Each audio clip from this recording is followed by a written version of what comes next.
the whole not wanting to rent to people on welfare.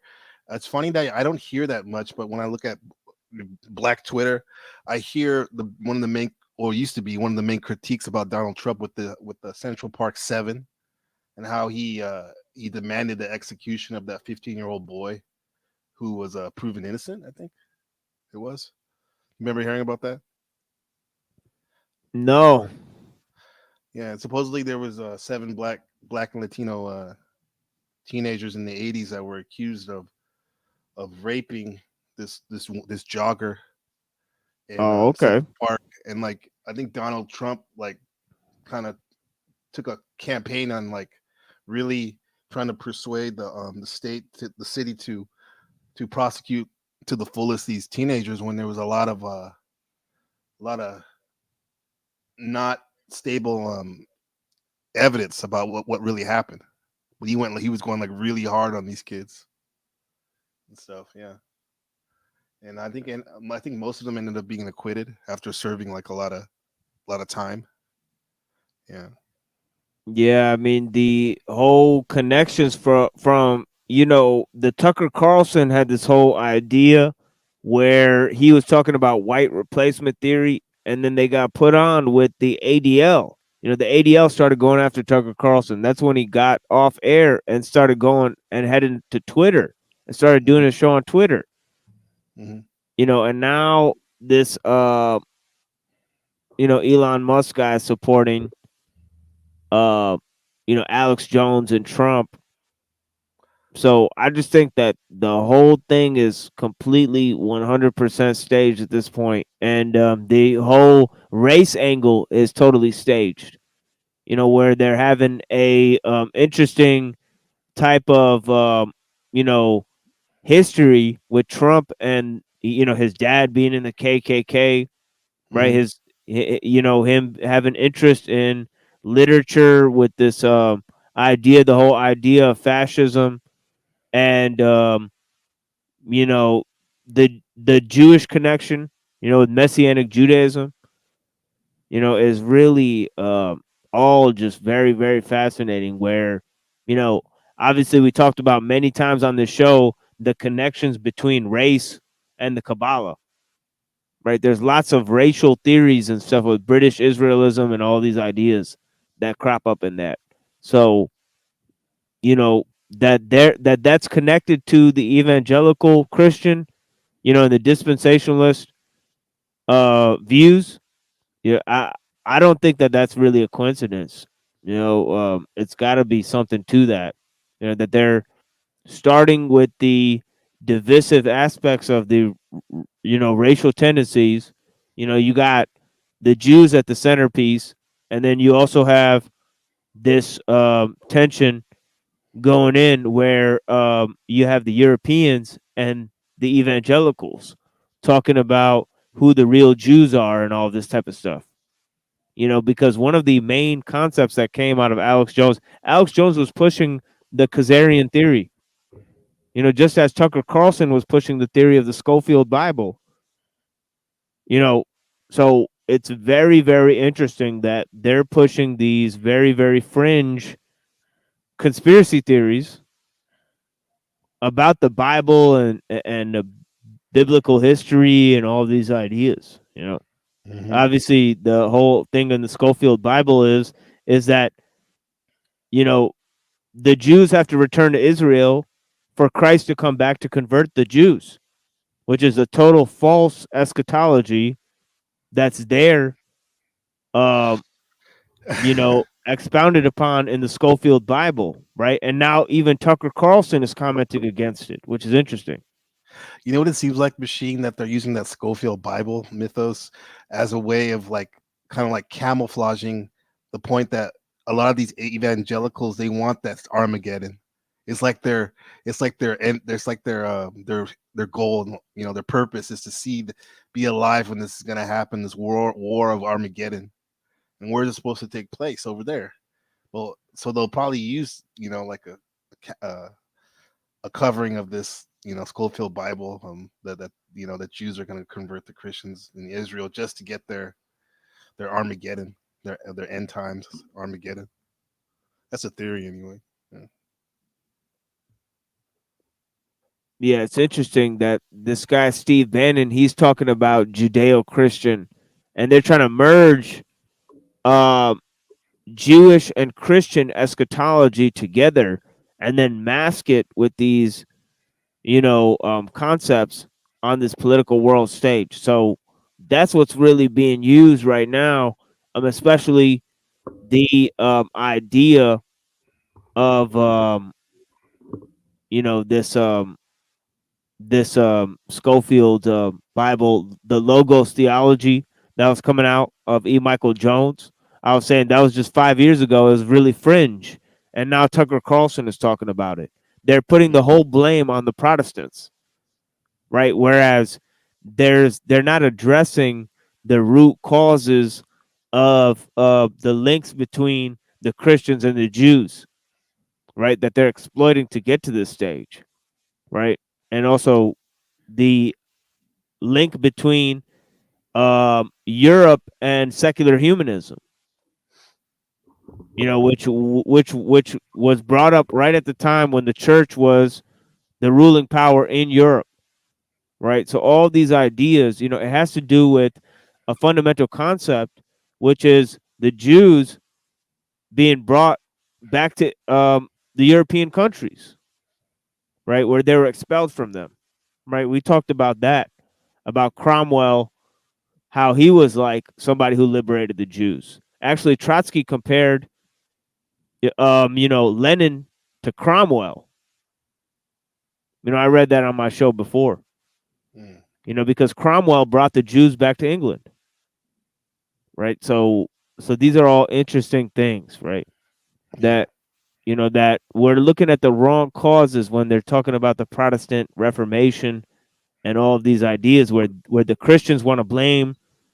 They're moving to blame the Protestants and the evangelicals, Mm. right? Whereas, that's the game that's being exploited. So instead of cleaning up your own backyard, you can't just be dismissive of these ideologies, right? Just as Islam and Buddhism and Hinduism are all being used, as well. And we've talked about that as well. So, yeah.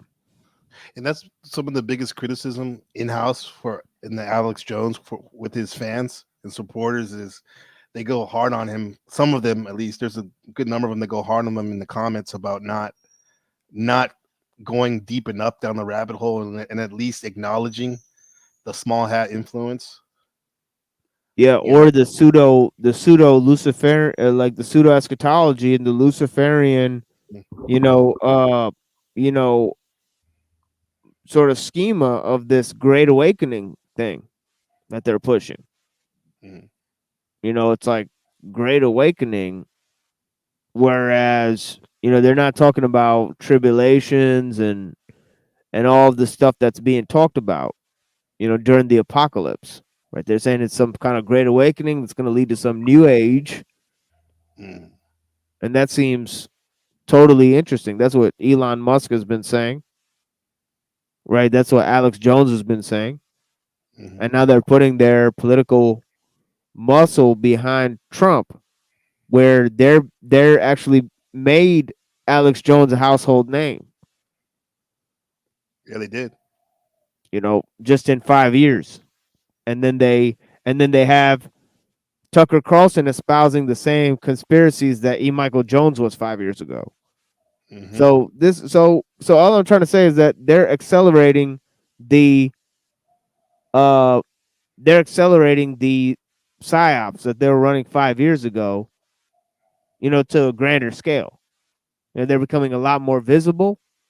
These things that we were talking about 5 to 10 years ago were sort of predictions, predictive programming that the people that were in these, sort of conspiracy sects or clans that they were gonna see who was gonna be looking from a bird's eye view and who's gonna fall into the devolution in the terms of, flat Earth, QAnon, all these obvious limited hangouts, right?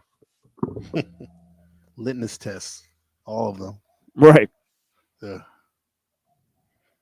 Like they're obviously collecting information on everybody who believes in any of these conspiracies. Like that's that's obvious. Yeah. Hmm. And that's why they're creating different versions of these conspiracies. But yeah, here it says over the years, the list of friends that Cohen's lavish parties included Estee Lauder, Norman Mailer, Bianca Jagger, Barbara Walters, Andy Warhol, William F. Buckley, George Steinbrenner, former New York Mayor Adam D. Beam, among others. Some of them Cohen's clients, CIA Director Bill Casey was also a close friend of Cohen. Although Cohen denied his homosexuality and often expressed anti-gay sentiments, Sidney Zion, a journalist who helped Cohen write his autobiography, described him as the Babe Ruth of the gay world. You know what that? A lot of home runs or something. Yeah, He's pitching and oh, stop. damn. Uh, On June 23rd, 1986, Cohen was disbarred. Simply stated, the 4 charges involved alleged dishonesty, fraud, deceit, and misrepresentation, the court said. Cohen died of AIDS 6 weeks later. shit, I didn't know that. Cohen inspired his fictionalized role in Tony Kushner's Angels in America, a gay fantasia on national themes, in Oh, which Cohen Al Pacino, I think, was that one. in which Cohen is portrayed as a closeted, power-hungry hypocrite who is haunted by the ghost of Ethel Rosenberg, and he lies dying of AIDS, which he insisted he called "quote unquote" liver cancer. Peter Fraser, Cohen's lover, inherited all of Cohen's wealth, but the IRS confiscated nearly everything. Like his father, Donald Trump had also had an exceptional number of ties to the mafia. According to Steve Villano, Wayne Barrett took Trump the deals, and the downfall reads like a who's who of mafioso in New York, New Jersey, Philadelphia metropolitan areas over the past 45 years. Sorry. David K. Johnson, author of Temples of Chance, How America Inc. brought out Murder Inc. to win control of the casino business, wrote in Politico, no other candidate for the White House this year has anything close to Trump's record of repeated social and business dealings with mobsters, swindlers, and other crooks. 1987, Donald Trump purchased his first casino interest when he acquired 93% of his shares in Resorts International, which evolved from a CIA money laundering front company set up by CIA Chief Allen Dulles in 1950s. Resorts International had a sordid history that began in early 1950s when it evolved from the CIA and Mossad front company, which had been established for the purpose of money laundering the profits from drug trafficking, gambling, and other illegal activities. The appropriation by the mafia of casinos like those operated by Resorts International was the result of a decision by Meyer Lansky Syndicate to expand operations outside Las Vegas. On October 30, 1978, the Spotlight newspaper reported that the principal investors for Resorts International were, in addition to Lansky, Tibor Rosenbaum, William Mellon Hitchcock, David Rockefeller, and Baron Edmund de Rothschild. Trump found himself in financial troubles when his 3 casinos in Atlantic City were under foreclosure threat from leaders, but was bailed out by senior managing director N.M. Rothschild's and son Wilbur Ross, who Trump would later appoint as Secretary of Commerce. Ross, who is known as the king of bankruptcy, specializes in leveraged bankouts and distressed businesses. Anyways, Yeah, I saw a clip of that guy when he was saying on the documentary. He said, "We found it." He said, "We found it not beneficial that Trump was worth he's worth more money alive than dead. Metaphorically, that's what he said. But he used the word dead. But he was talking about bankruptcy in terms of. But it was he said he's worth more. He's worth more alive his money than having no money. You know, that's why they bailed him out. He's more of a he can be used by them. Yeah, definitely. And it's interesting that he was turned into a public figure through like little movies and Yeah. little because none of his accomplishments, as you probably have seen so far, were attributed to his own veracity at business or his own acumen at you know uh, It's all any of these. subjective. Yeah, it's It's all all. Yeah. people's how they view you. He had he was extremely wealthy in terms of his clout subjectively, and he was. You remember, he used to be in all the people used to shout him out in rap songs like "I'm the Black Donald Trump." He was everywhere, bro. He's in Home Alone. Yeah, it it's perceived, huh? It's perceived status, perceived wealth that he had, which gave him power. Just like now, like what we saw with that assassination attempt.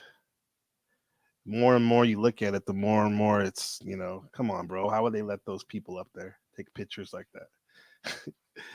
It makes for a great marketing machine. Yeah, definitely. It's like all just and it goes back to Ronald Reagan and Donald Trump being these movie actor presidents. So Right. and also it's going to our sort of and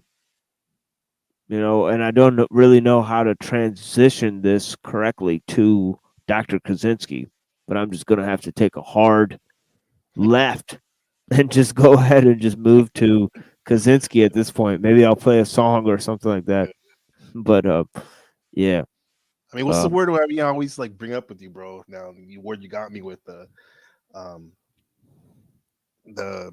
shit going back. What the name of my clip? Our clip, the clip we made of you. Oh, did you see how I flipped that clip? Let me see if I could play this for you because it's only like 2 minutes long. But yeah, Okay. I put just like music to it.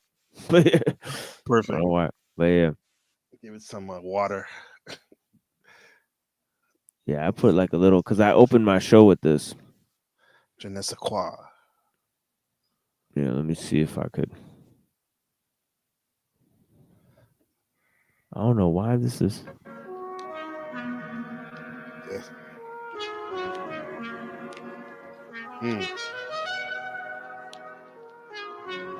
That like was a great template for me, and I've been like rotating and meditating on that like all week. Can you break that down? And surrogate activities and how it relates to what we're trying, how it relates to trying to navigate this. Yeah. Yeah, one could actually relate it to the occult, understanding and about focus and to Taoism, in regards to focusing on the task and not the goal, right? And that's where technique sort of obfuscates means towards a specified end, right? And you have to think that the more capable a technique is, the more Fire. Yeah. I like that. You gotta let me know that that beat. Send me the beat or whatever so I can work. Yeah, have you ever seen Exploding Octopus by Ill Bill? Oh yeah. Well, yeah. You put me on that the other day when you were playing it. Right. That's what that's from, huh? The intro.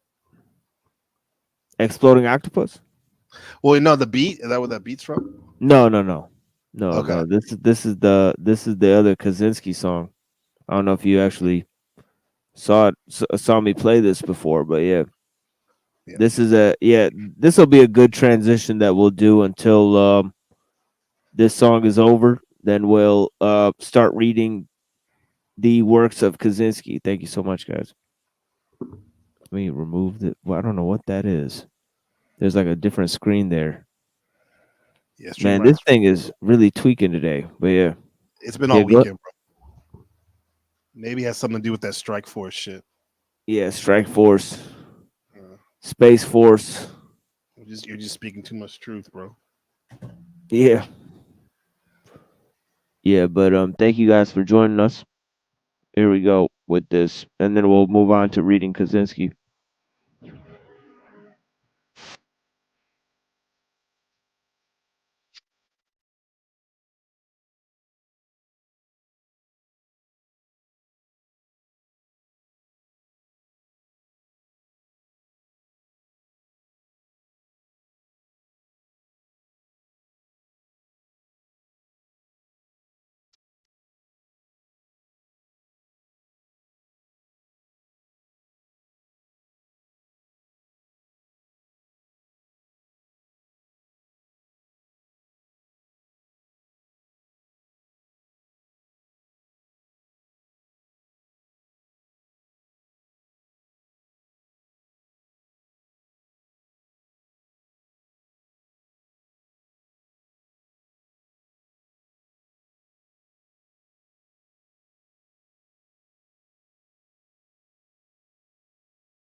Hmm. Okay, I'm going to go ahead and read this paragraph on autonomy again. It says autonomy is a part of the power process. May not be necessary for every individual, but for most people, the need a greater or lesser degree of autonomy. In working towards their goals, their efforts must be undertaken on their own initiative, must be under their own direction and control. Yet most people do not exert this initiative, direction, and control as single individuals. It is usually enough as a member of a small group, right? Obviously, democracy only works within small groups. This is the paradox of the large republic, okay, and also the idea of democracy working within that large republic.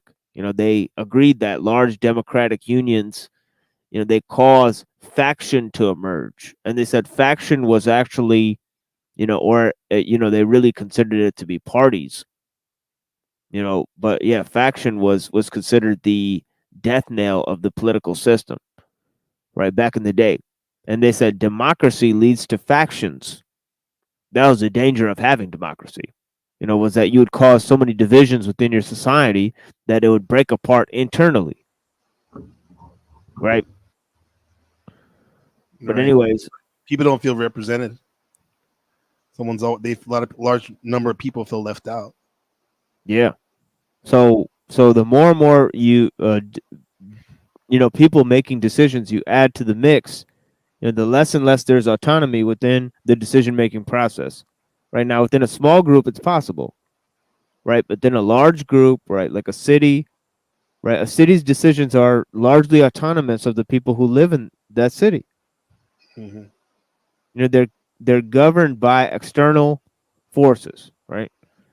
Uh, all sorts of tertiary mechanisms, all sorts of compensatory mechanisms, specialized means, as we talked about. The system creates a rule of experts. A rule of experts creates specialized means. Specialized means create compensatory mechanisms, right? Okay.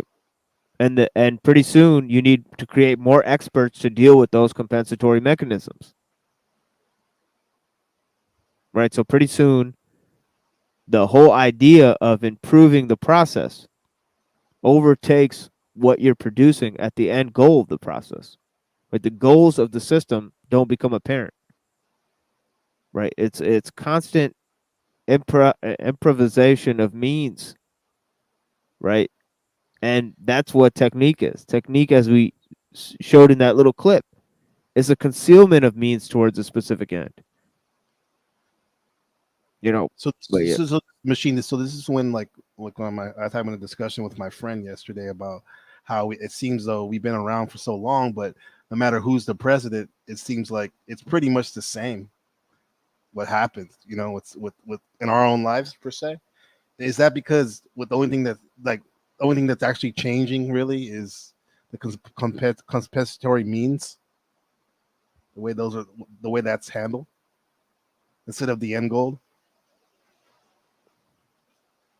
yeah, it's like and this is what I was talking to somebody about this morning. I was saying that the more perfect a system is, that it can correct for human error, right? The more perfect the technique is, it doesn't matter who gets to learn it. The fewest steps possible it takes to master it, right? That constitutes its perfection, right? That can be taught to almost anyone, right? So equalizing the the means, democratization of means, right? That's why democracy forces collectivism, right? In a certain extent, right? And then large scale industry forces centralization,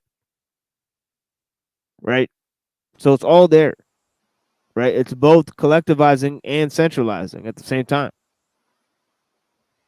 right? As it is both isolating and making somebody interconnected, right? It isolates you, but it interconnects you, right? So it both gives you, as they said, as Kaczynski says, that there's two qualities of the modern leftists. One is feelings of inferiority, and the second is over socialization, Hmm. right? The feelings of inferiority come from alienation, from living within the system, right? The over socialization comes from the interconnectedness, right? And the forced interactions within the system, Mm. right? And the end result is artificial needs, right? Through over socialization and through feelings of inferiority, surrogate activities, right? That cause one to lose one's autonomy through, you know, underwriting one's ability to partake in the power process. And then he says later in paragraph 64, which was a key paragraph I talked about. It seems for many people that maybe the majority that artificial forms of the power process are insufficient, a theme that appears repeatedly in the writings of social critics of the second half of the 20th century is a sense of purposelessness that afflicts many people in modern society. This purposelessness is often called out by other names, such as enemy and middle class vacuity. We suggest the so called identity crisis is actually a search for a sense of purpose, often for commitment to a suitable surrogate activity. It may be that existentialism is in large part a response to the purposelessness of modern life. Very widespread in modern society is a search for fulfillment, but we think that this, for the majority of people, an activity whose main goal is fulfillment, that is a surrogate activity, does not bring complete satisfactory fulfillment. In other words, it does not fully satisfy the need for the power process. Then he says, see paragraph 41, and we'll go back to that. That need can be fully satisfied through activities that have some external goals such as physical necessities, sex, love, status, revenge, etc. Now let's go to 41.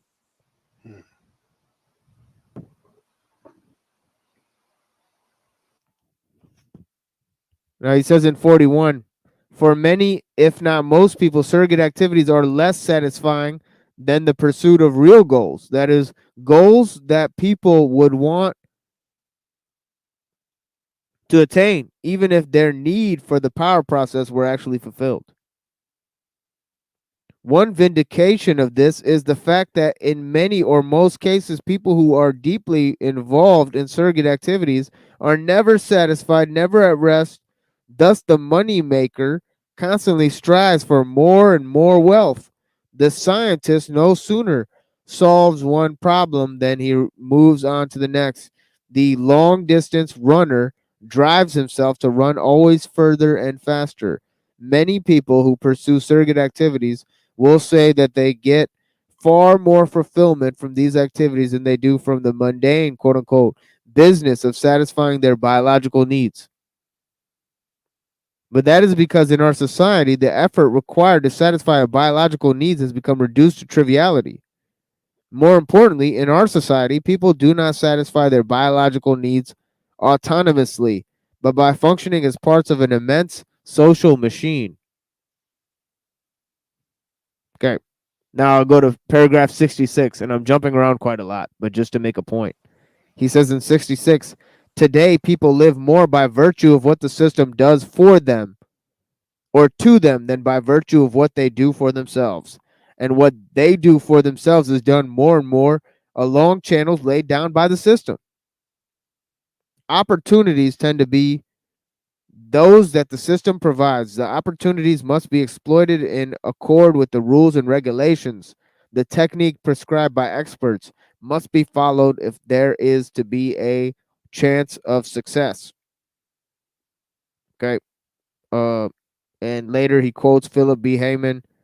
He says, we live in a world in which relatively few people, maybe 500 or 1,000, make the important decisions, to explain this rule of experts, right? Anyways, let me move now to some of the manifesto here and play some more of it here.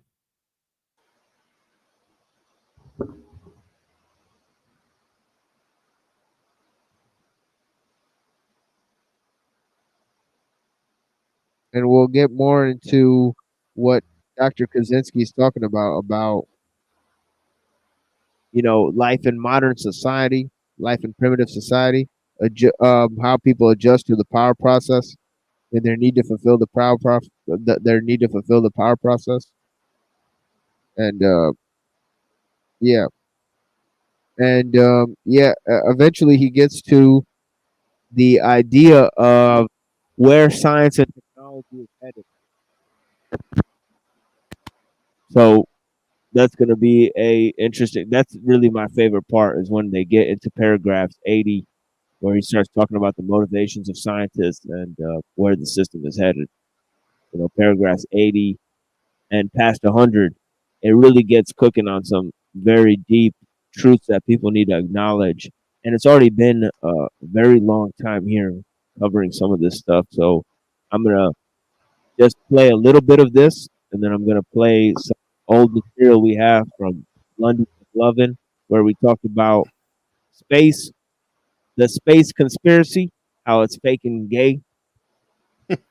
And yeah, me and London are going to talk about Ptolemy and his whole system and possible contradictions and ideas from that. We talked about some different concepts earlier. Plato, Plato's cave. You know, we talked about that with London McLovin. We also talked about esoteric Hitlerism with them. We had some very interesting presentations on Aristotle and Plato and all these ideas on London McLovin recently about alchemy and the hollow earth theory and all of these ideas. So we're going to be bringing you some more of that in a minute here. But yeah, let's take a look at some of Dr. Kaczynski's manifesto so we could build up to paragraph 80. And I will be playing some of it as I forgot to do last time. I said I was going to do it last time, but we went on a side mission last time. yeah, I went on a little side mission for sure. Yeah, we went there. That's interesting though about that paragraphs 80 and on. That sounds very interesting. The forecasting on what the scientists see coming down the page on the works. Yeah, and if you guys look it up, there's many copies of this open online. It's very easy to obtain a free copy of this work, Industrial Society and Its Future. I highly recommend the version that's available that me and Pilliter have in the work Technological Slavery. You can get either the first edition or the second edition there. Where our professor Dr. Skrbina was involved in the production of it. So yeah. Where do we find that machine? Well, I think it's really available online through many PDFs and stuff. I could send you some for you because I have your personal contacts. I'll just send some to you at some point. But yeah. Thanks. Yeah, I've been looking for it on PDF. Yeah. In respects, extremely permissive. In matters that are irrelevant to the functioning of the system, we can generally do what we please.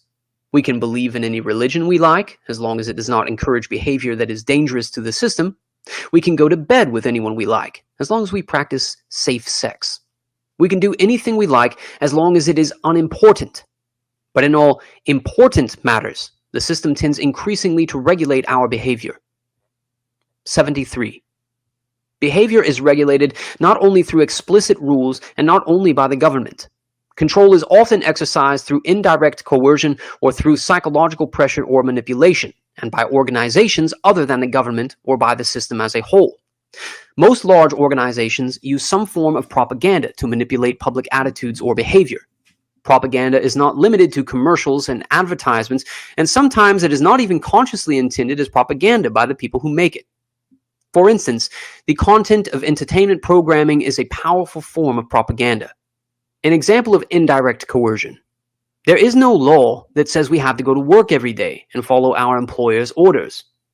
Legally, there is nothing to prevent us from going to live in the wild like primitive people, or from going into business for ourselves. But in practice, there is very little wild country left, and there is room in the economy for only a limited number of small business owners. Hence, most of us can survive only as someone else's employee.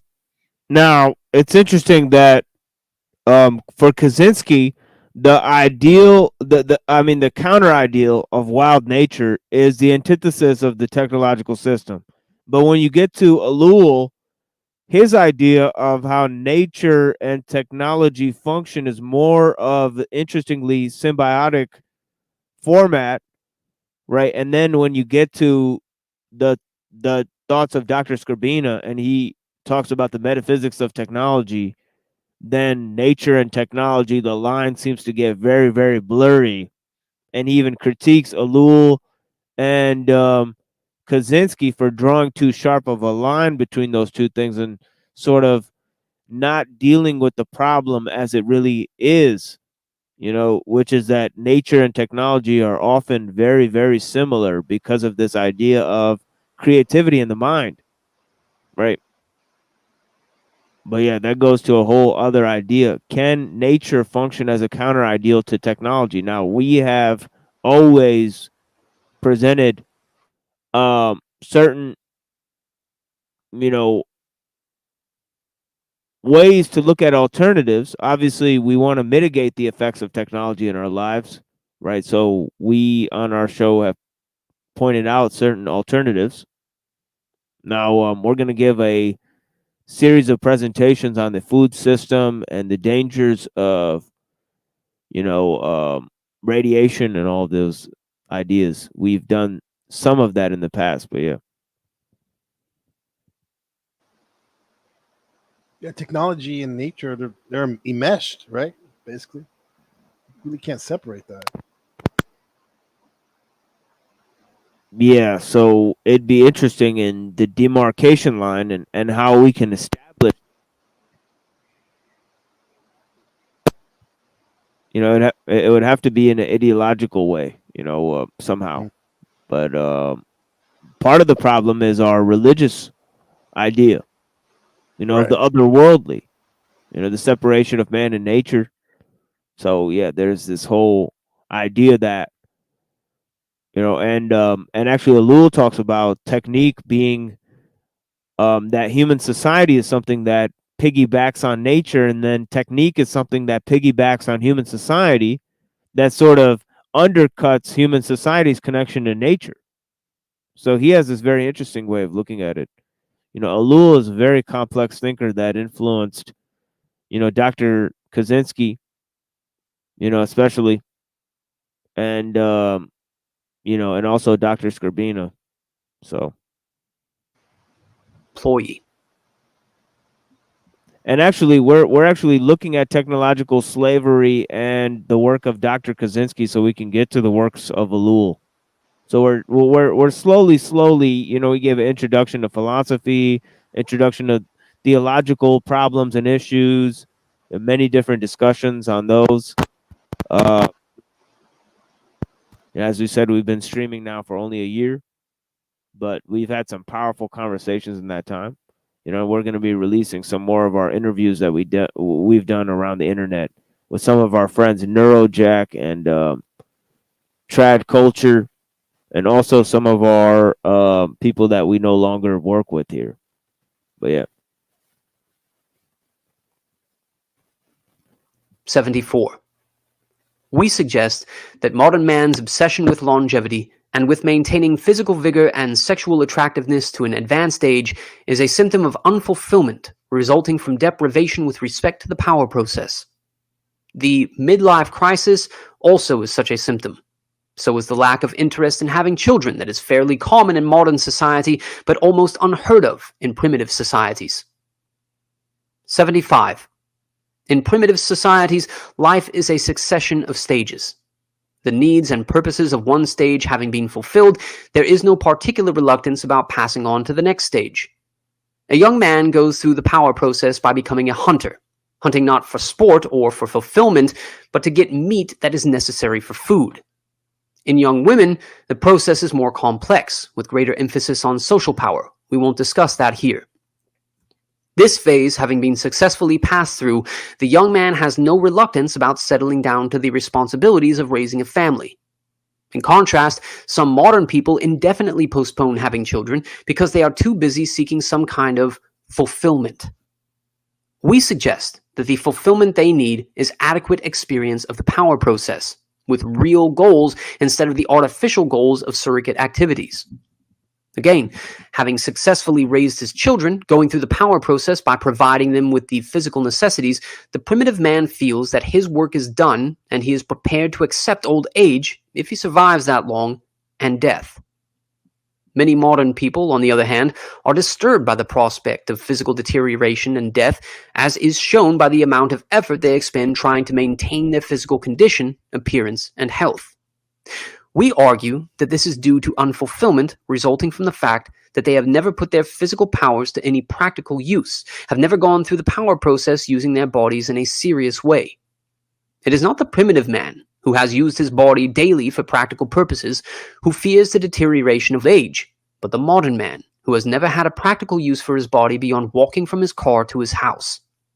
It is the man whose need for the power process has been satisfied during his life who is best prepared to accept the end of that life. 76. In response to the arguments of this section, someone will say, society must find a way to give people the opportunity to go through the power process. This won't work for those who need autonomy in the power process. For such people, the value of the opportunity is destroyed by the very fact that society gives it to them. What they need is to find or make their own opportunities. As long as the system gives them their opportunities, it still has them on a leash. To attain autonomy, they must get off that leash. How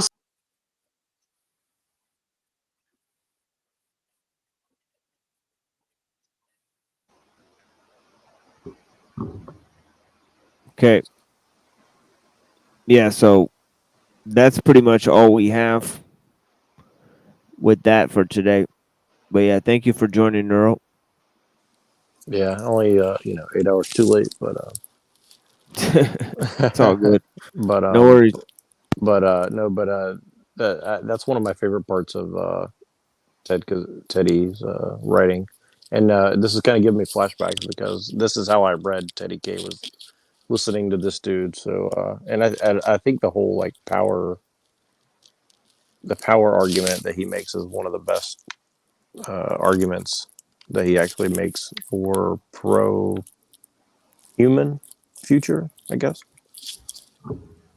because it's Yeah, not, that's you right. can't reproduce it. You can't reproduce the results digitally. So That's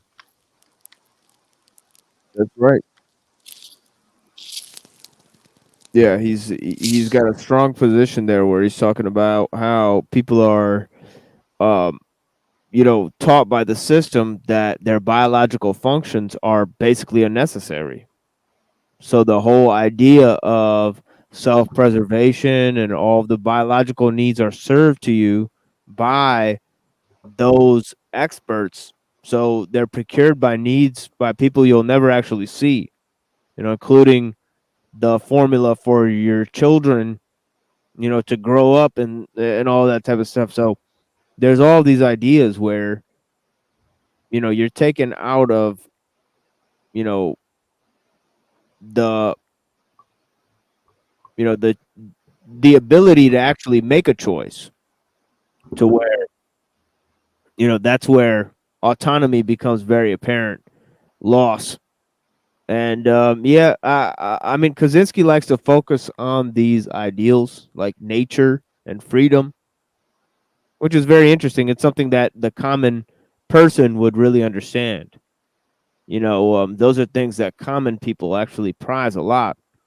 But to the intellectual, these are abstractions, which is, I think, why his work wasn't taken seriously. I don't know if he Well- goes into detail about it, but when he's talking about not getting fulfillment from surrogate activities, but you can feel like you accomplished something, like from physical. Like, it reminds me of how when we're at the gym and lifting and getting stronger, and you see how you progress as you keep leveling up. What a good feeling that is on so many levels, rather than just like playing a video game or something, and like beating it, or even, yeah, just that's what it reminded me of. I don't know if he expands about the whole physical part, because for me that's a big something that puts me at peace, and I feel accomplished when I do those things, getting stronger physically. Yeah, I guess it's something because your body is not external to yourself. So improvement of your body and the ideas of sex and love and revenge. See, these are sort of internal ideas that come from, and the justification for them don't come from experts, or they can't really be derived from that, right? But the ways you procure your physical needs, your basic physical functions, right, those are all met by the system, right? So what it is it's siphoning out your biological functions to where all people have left is really these barbaric, and you see the tendencies of people, right? When they use the technology, right, the externalization of their ego, it causes them to create all sorts of false sorts of love, all sorts of fake forms of revenge as Well, justification to fulfill those needs. I mean, we've seen it all day on here. We've seen people simping for women, causing fake drama with people, just through a screen. Trying to simulate those things that actually fulfill those needs beyond those surrogate activities. They're trying to yeah, even channel those needs through the surrogate activity. Right? it's almost like what's worse? Like, is it worse that we're trying to replicate our sin, basically, for lack of a better term, digitally, because we don't want to like go through the risk of death of doing some of these things in actual real life. If you lived in a normal society where that's what you would be risking to, you know what I mean, like get away with shit, essentially. So it's like, I'll give you an example, like a political example I was thinking about today. Just seems kind of stupid, maybe, but like it's like Japan. Like they had this guy who was like soft with the West, right?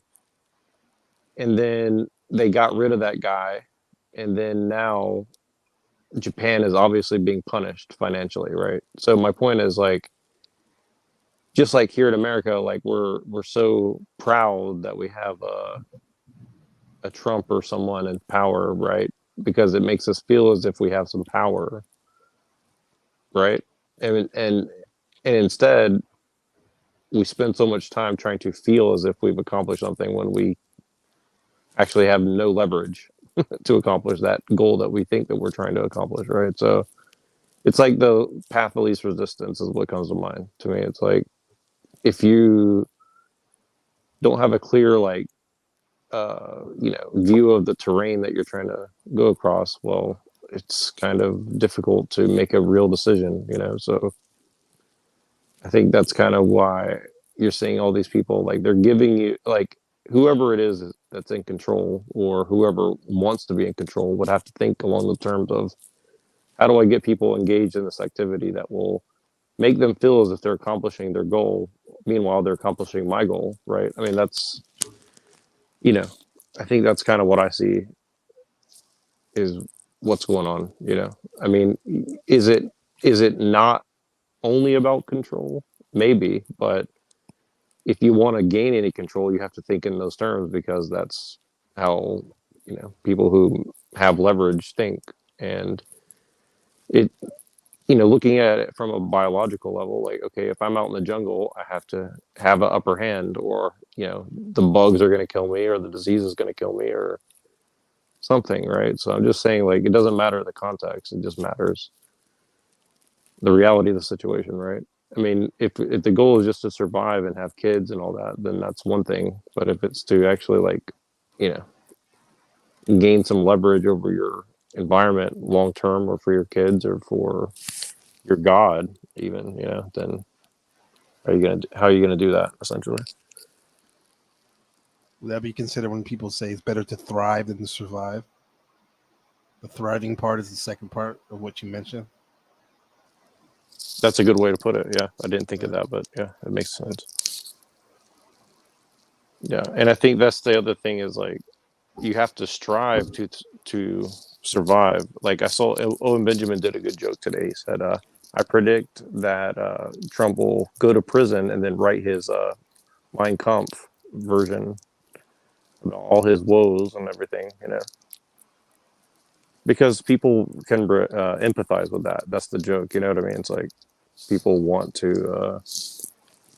Yeah, but it's also interesting iconography that he's using to construct his joke because of what we just read and the Nazis and Trump's fascination with Hitler and all of that type of stuff.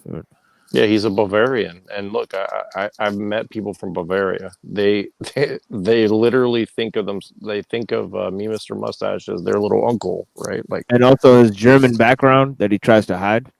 Very yeah, interesting stuff. yep. and then when they did talk about it, like I thought it was just like stupid. Now in retrospect, I'm like, this is totally relevant. I mean, it's kind of funny. Like they made a joke of it, but it is actually quite relevant. Like undeniably. He gained power from it, kind of like Arnold did the same thing.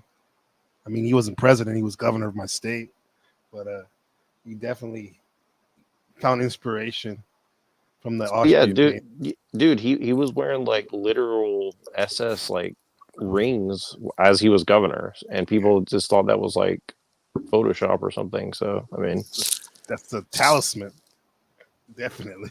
yeah, like Conan the Barbarian is probably like a ode to these people's Oh, like great grandfather or some shit. bro, that's like a mythical narrative being played out that he was the star of. That's crazy. You think about it, one big ritual for him. Yeah. Yeah, I mean, that I don't blame him. I mean, I'm not saying I agree with the painter, but well, yeah, I mean, dude, it's a death. I don't blame him. That's his genetics, right? Well, that's a German death cult, and that's the thing is like whether it's real or not. I mean, there certainly is enough evidence to come to the impression, at least, that there's something like that going on. I mean, you know what I mean? Like it's hard not to see it. It's not really hidden. Yeah. The death cults all over the world. I mean, my ancestors, my mom's side, the Mayan, Aztec. They they used to throw people in volcanoes, and now they have that religion is one of the biggest upcoming religions in Mexico. The repping and praying to the saint of death. Yep. No, that's exactly right. I mean, look, when I first came to California, I was like, oh, they're all Hispanics are Catholics. It's like, no, No. they're not. I mean, I'm not saying that they're not, but what I'm saying is it has been fused or synthesized with Mesoamerican mythology. And look, the same is true of Christianity from Italy and Greece and all of, and look, I mean, some people are going to be very mad at me for saying this, but the church prides itself on that ability to integrate other things into its tradition. So, I mean, you know, that's just something that we have to be aware of. Right. It was a necessity to convert people. Take the old gods and fuse them with our new gods, their new gods. Yeah. Yeah. Well, they don't directly say that that's what they're doing, but Right. but what it is it's making things a lot simpler for people than it might not should be. I guess is what I mean. Like I just look at it like this. Look, there's Christianity, the philosophy. There's Christianity, the religion. There's Christianity, the political movement. There's Christianity that's something else entirely that I can't. People love that. The fellowship. The fellowship. People love There's big portions of people out here that love that part about it the most, more than the philosophy. The fellowship of it, just the meeting up and having a common community. Yeah, and see, this is where I struggle because I like the concept of fellowship, but I can just tell you how many times I've tried to be in a group of Christians and it's like, okay, I just see so much of what they're doing is playing into all the things that I'm obviously against with conversations like this, right? And I just see them playing into everything that they should, in my opinion, should be opposing, right? And it's when everybody I knew wanted to go to Iraq and Iran and oh, we got to defend our country. I'm like, what does that have to do with you being a Christian? Whatsoever. You know what I mean? Mm-hmm. It makes no sense. There's nothing about America or whatever that says you need to go sign up to go shoot people in a different country for some event that obviously had some problems from day one. You know what I mean? As a kid, I could see that whatever 9/11 was, it's not something that I should be out signing away my life, for, you know what I mean? Mm-hmm. So I just never understood that, I found that with almost every group, Neurojack. It's hard to. It always comes a point where there's I don't get them really. I don't think they get me. Or maybe I get them too much, or I don't know.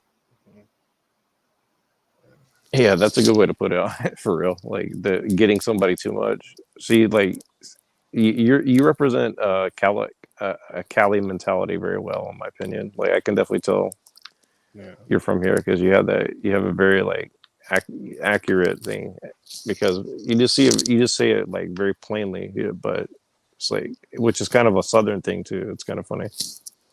You Yeah, I say have a it's lot of just you do it cool in your people. own way. You know? Yeah, the South and I see a lot of similarities when I meet people from the South. Yeah. Yeah, it's just that people in California are like, it's funny, like they're like in the South, you're actually trying to avoid like a physical confrontation, but here in California, like most people really do avoid physical confrontation. So it's like they just seem a lot nicer, but really they're just more sensitive to it, you know?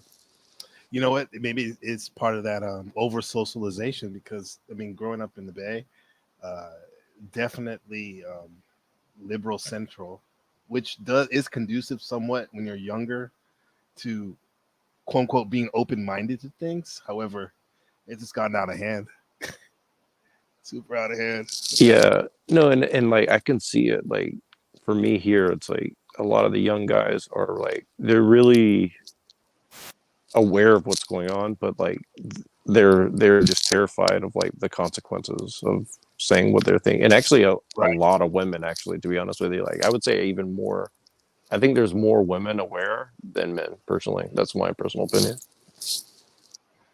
Yeah, there's a lot of TikTok videos coming out this week, especially of young women like saying like, "Oh my God, my mom or my dad's been talking this stuff about the conspiracies and one world or new world order, and like now I see it after watching this, um, this assassination attempt. Like there are evil people. It's crazy. Like to watch, it seems legit. Like they're legitimately waking up to things they knew, you know, what might be going on, but they were like, whatever. But now it's just things are that awakening or Well, see, it's happening. this is another thing. It just this I have mixed feelings on it because the trip on it to me is like I just see how like it's almost like a new mythology, right? It's Hmm. just like everybody's like, oh, it's this and that, and so like even if it's true, even if let's just say it's like lizard people, right? I Hmm. love that example just because it's like let's just say it's something insane like that, right? What is actionable? Almost nothing. Almost none of this stuff is actionable, or if it is, it's you're going to be called a Teddy K because you're like, oh, this is actually a really deep shit situation, right? So Hmm. it puts you in a position that you have to do things that are questionable, to say the least, right? So that's why nobody wants to engage with it, essentially. Like to me, that's people are just basically too nice, is what I'm trying to get at, right? Like if like put it this way, you're in teaching or whatever, but let's just say that like let's say that you've noticed that some of the teachers are not teaching very well some subject, right? Like math. I'll use math, right? Hmm. And then you go to the math department. And you're like, look, guys, you guys fucking suck. Like, I should just fire all you guys. Well, if you have a bunch of women in there, that's going to get real ugly real fast, right? If you say that to a bunch of dudes, like they may be very upset with you, but they're also going to like realize like there's probably some good reason that you're saying what you're saying, or you're just gaslighting everybody, which is not going to make you a leader very long, right? So I'm just trying to say essentially that people react differently, especially, and now everybody's like really too scared to like suffer the consequences for saying something that they know is true, essentially. So Yeah, because maybe Machine said this a little bit earlier. I'm paraphrasing, but it's like where most people are focusing on the when you call something out of the actual person per se and all the baggage and history it comes with them, which is understandable. But when in fact, some of us are just we want you to focus on the action in itself first, which which which you can kind of probably see a lot clearer if you take away all the baggage and the history of the players and whatnot, at first, it's kind of like when they say in the in the red pill, like you can't really criticize a woman because once you say something you don't like her behavior, she may think that you're criticizing her core, who she is.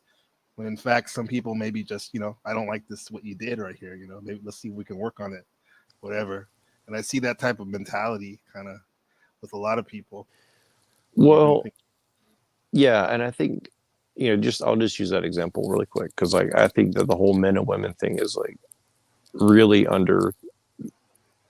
understood or talked about intelligently. But I would just say it like this: like, so is it true that you shouldn't criticize a woman? No, you should definitely criticize women, but like you have to realize that depending on what you want, it's a very risky thing to do, and you also have to like have a certain level of like agreement about like what are we doing in this relationship, right? Like you have to have some sort of like mission or something, right? And I think that's the problem is like most people I know, like they've been with the same person for 10 years and they never had a conversation with them. So like to me it's like that's a very dangerous situation to put yourself in, right? Like you got to have some like serious hardcore like conversations and fights and everything to like really get on the same page. Like it's not easy. So I think people just don't want to work on it, and I think that's the whole red pill problem. It's like a lot of these people haven't like ever suffered enough to argue with a woman. When you have that first, that takes courage. When you have that first conversation, which a lot of times ends up being a bit of an argument, especially if you had never really had a real conversation, that's a real test of relationships, and some people don't come back from it. I've been with my wife for like over 10 years now. I know what you're talking about because you can have so many years where you don't even, everything's copacetic and great and all, but really when you think about it, it's like, have you really even gone deep on some of these core issues and stuff, not just big picture stuff, but just even personal stuff, Well, and a lot of times you have to also realize like you guys might disagree and you still might match up on your goals. And that's the funniest part to me is like, for me, like, right there, man. Yeah, like for me, it's it doesn't make any sense, but it works. So it's like, I'm not going to question it beyond a certain point because it works.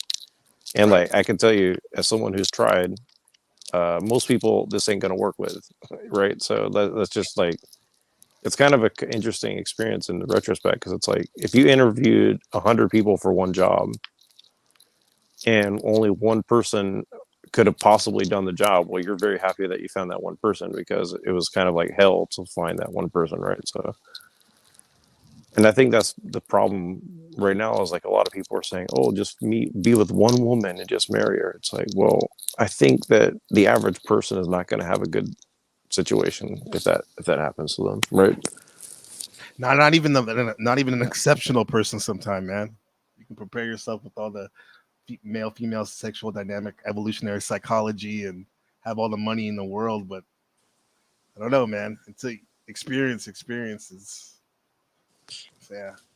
And look, that's a nuanced thing to talk about, but I just think that it's like people just give such bad advice, and I think it's like, to me, it's like I see it, and I think also the other thing is like a lot of people don't realize that they need advice, and I think that's the other side of it is like a lot of men, myself included, like we don't want to admit that we don't know shit. So it's like, I can tell you, I was giving great advice and I ignored it, and I paid for it. So yeah. Been there.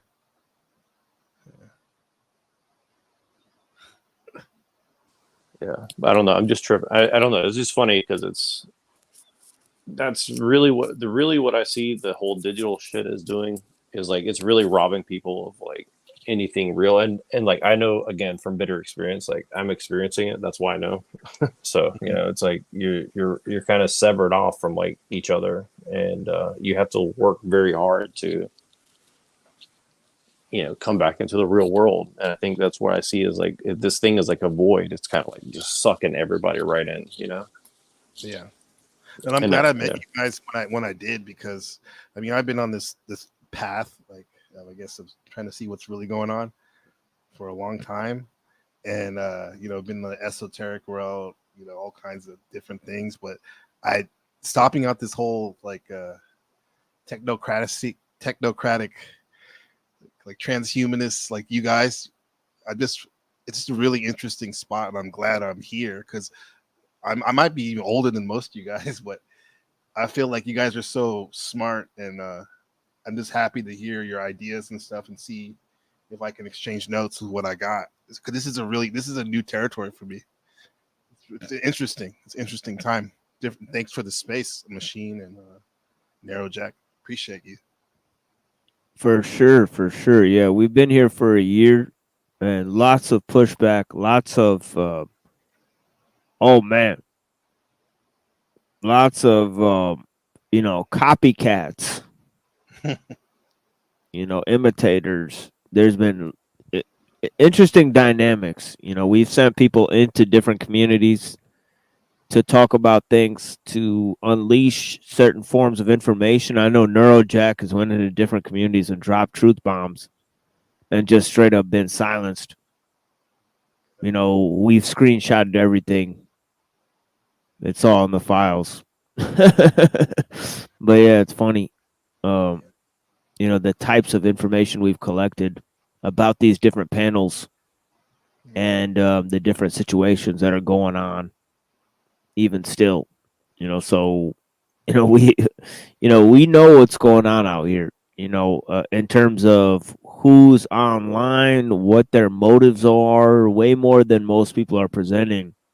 And each time we go and ask people about these things, the silence speaks volumes, and their ability to constantly redirect you speaks volumes for real. Yeah. When you said that, bro, it was like a Morpheus moment because we have a typhoon that just landed here in Taiwan. There was the big thunder clapping lightning. We said, we know who these people are. That was classic. Damn, I want to be in Taiwan right now. That sounds cool. It's pretty cool, bro. Be in the eye of the storm. Yeah, like this platform right here. We're about to have a big trouble in Little China over here. Oh yeah, Thunder guy gonna come down. The goddess Matsu. Yep. You're the dragon. But yeah, Wednesday we're gonna continue on this road. Neo-Kantian, ideologies, German idealism, the ties to pragmatists. We gave a pretty good presentation on the ties between pragmatism and sophism. Maybe you guys missed that, or maybe you guys caught that. But yeah, it was a very detailed explanation of the ties between the sophists in the time of Plato and the German idealists of today. We're talking about the use of symbols and symbols as technology. But yeah, in the next show, we're going to open it up. Pill Eater, me, we're going to talk about Rorty and Putnam and their ideas a little bit. Maybe we'll throw some of that around, and then we'll go ahead and move into some other concepts. I have some videos on Aristotle and, correspondence theory and how it relates to psychology. I also have some videos on different other ideas. Like, for example, we're going to be talking about Krishnamurti and Jiddu Krishnamurti and UG Krishnamurti and their philosophies and their responses. They're sort of anti-science, philosophy. So we're going to look at a critical view of science before we move into philosophy of history and a history of Buddhist philosophy. So we have lots of stuff here planned and in the works. We'll be definitely back on Wednesday to cover some more stuff about Trump, his political background, as we have done in the last episode and this episode today. Hopefully we'll have brand new equipment then, and yeah, I'm going to let these guys close off this experience we're having here. Go ahead, Neurojack. Yeah. Yeah, no, that was yeah, I mean, it's just a trip, man. I can't believe it's been a year, but it's been a very interesting year. And I don't know. It's I just hope everybody really lets it sink in, because like my own worldview has changed so much, and like the last 3 months. So I mean, it's crazy. The more you kind of like look at stuff, it's like you say all the time. The truth is way weirder than the fiction side of it. So, so it's just have fun. That's all I can say. But Yeah, thank you so much, my friend. yeah, thank you. Have a good night.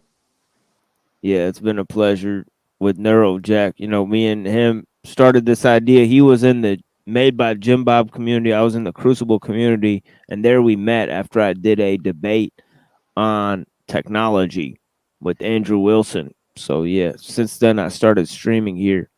But yeah, it's been an interesting year for sure.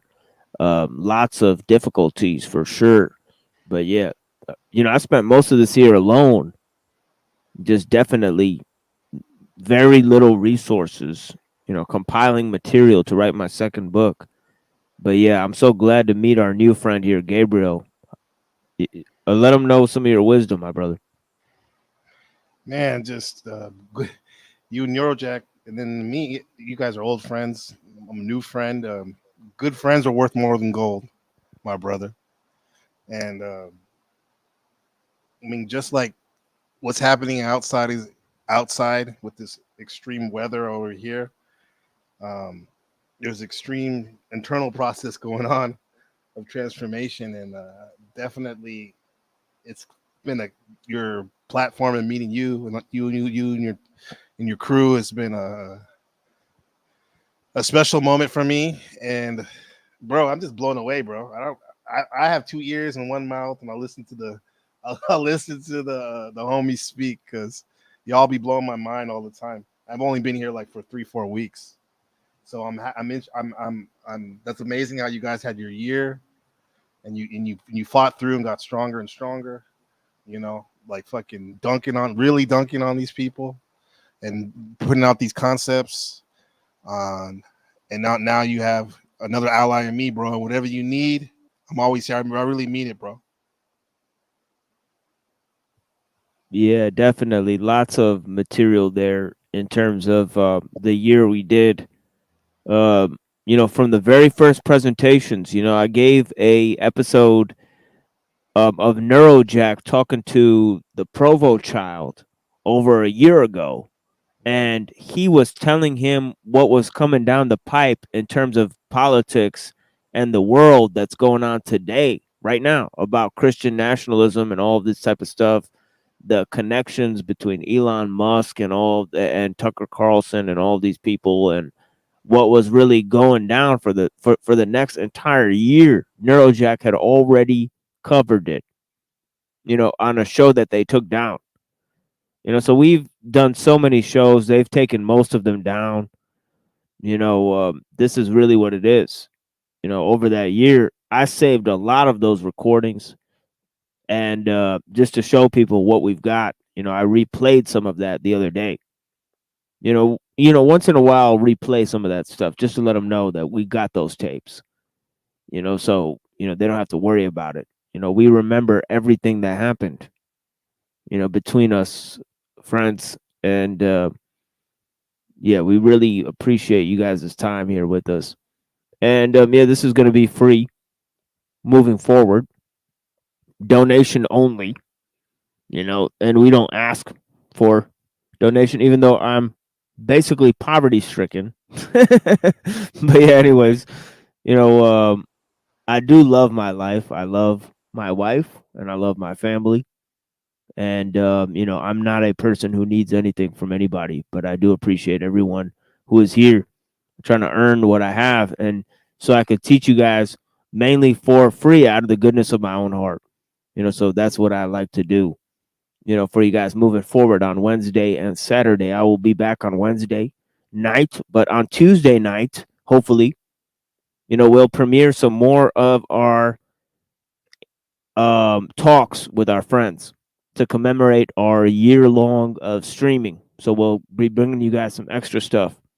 Please don't miss the interviews I posted yesterday, a 5-hour interview with Jesse, a 2-hour interview with Cockboy Hotline and also a presentation I did on Benton Nightmare Dystopia about the problem of technology, and a interview I had with Provo Child. Thank you so much, guys, for being here with me.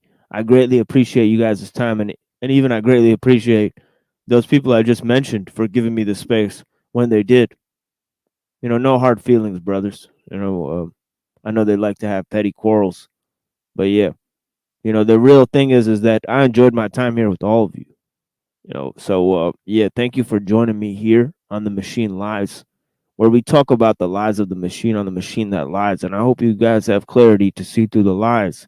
The first step to blinding somebody is getting them to open their eyes. And the first step to seeing beyond the programming is to realize how you have been programmed in the first place. And thank you guys for joining us here, and yeah, blessings. Here is a presentation I did with London McLovin on Ptolemaic cosmology. Changed our thinking, and now the modern Western understanding of the universe, which is so very much changed. So, if we think about our own experienced universe, how we individually experience the universe, we're each maybe at the center of our own experienced universe. And if we're going to make a map of it or whatever, we got a little dot. You are here, you are me, this is me. I'm at the middle of my own experience anyway. Around that, we maybe put a circle of friends, our close friends, a circle of our family, our home, and so on. That's in our inner circle of our experience universe.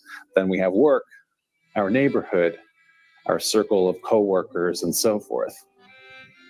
Outside of that, we have maybe a circle of acquaintances, places that we occasionally visit, stores, restaurants, as now we're getting back to anyway, restaurants and stores.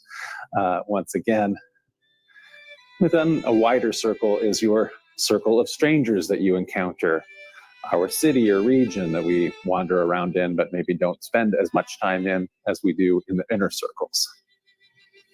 Places where we've traveled form a wider circle, even if we maybe only have been there once or so.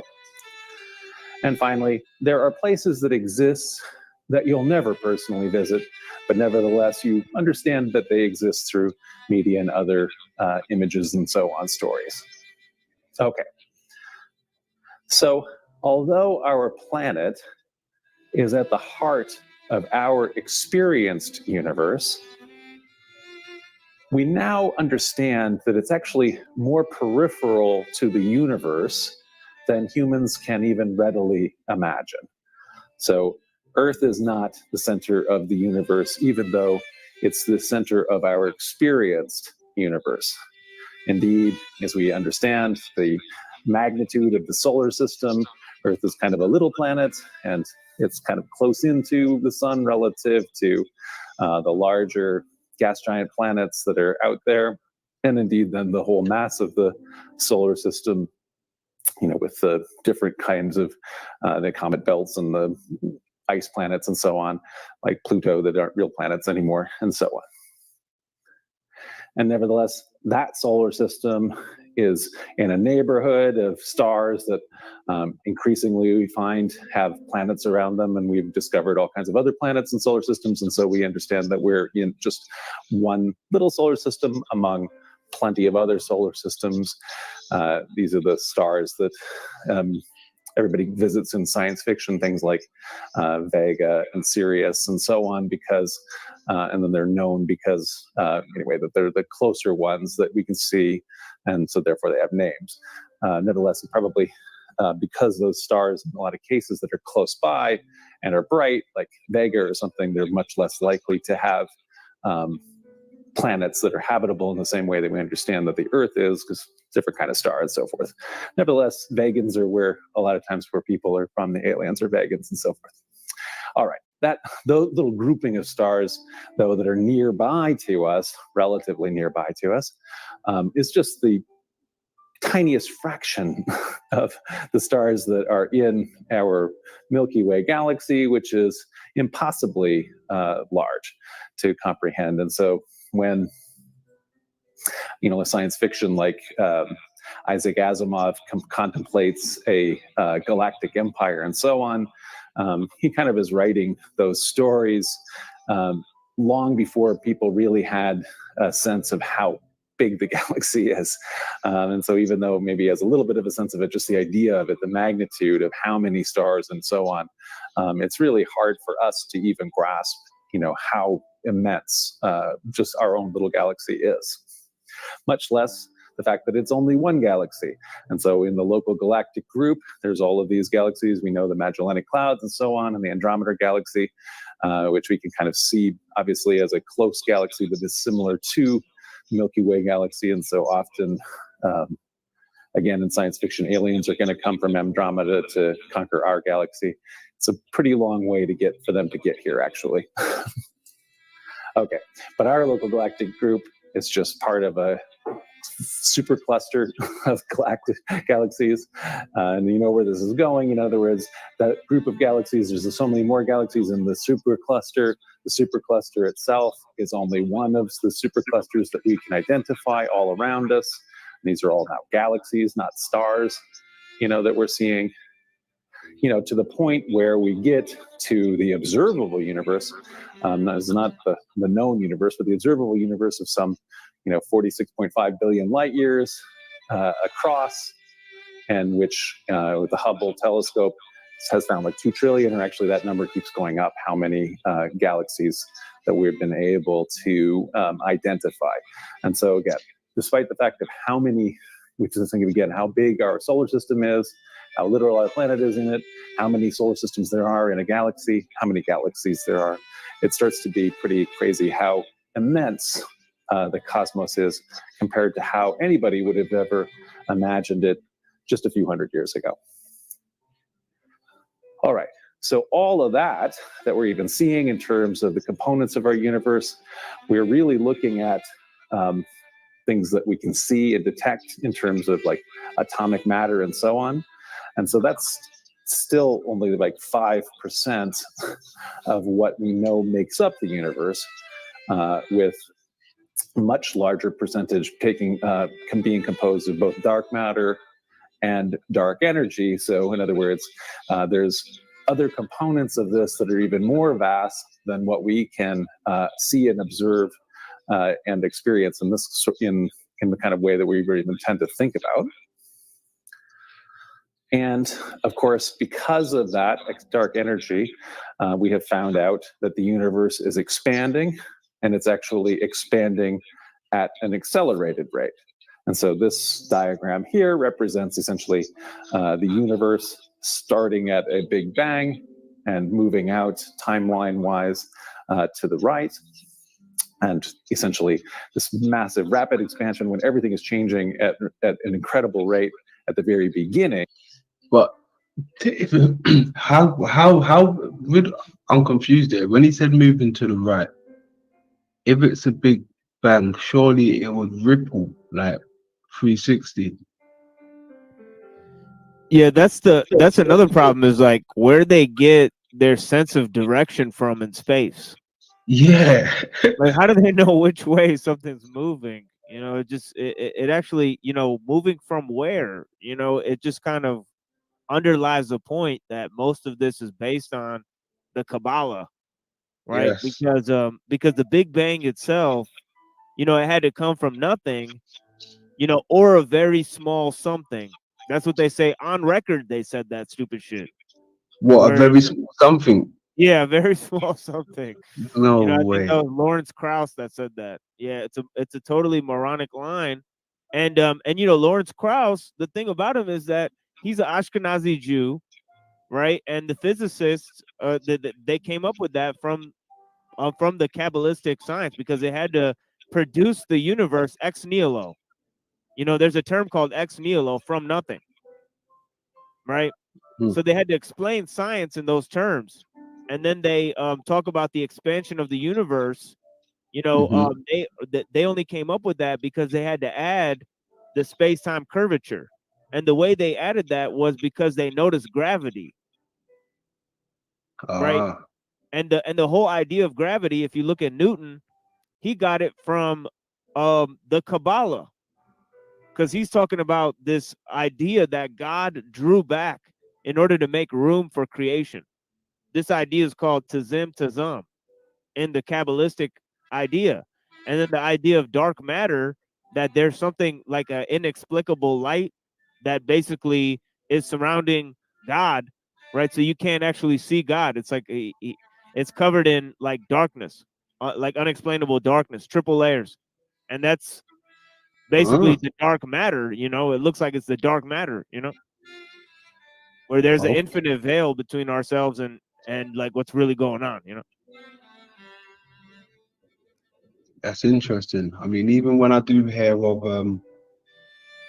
the matter, and you know, you can't see the father because he's covered by the matter. That's almost like the dark. That's almost like the brain itself being covered by the. Sorry, not the brain. The pineal gland being covered by the brain. It's in case. Interesting. Let's keep going. And then things are slowed down. But as the universe is continuously expanding, that expansion actually accelerates. Okay. The age of the universe, you know, some almost 14 billion years old. And where, if there was a Big Bang, where did that happen? Where is the center of the universe? So we once thought the Earth was the center, and then the sun we thought was the center, and so on. Now that we see this giant observable universe and everything like that, where did that Big Bang take place? Where's the leftover remnant of that? Well, it turns out the universe has no center. So this is also very hard for, I think, any of us to really even think about in terms of just getting our head around how all of this all works. But the universe is homogeneous and isotropic, which means to say it's uniform in all orientations.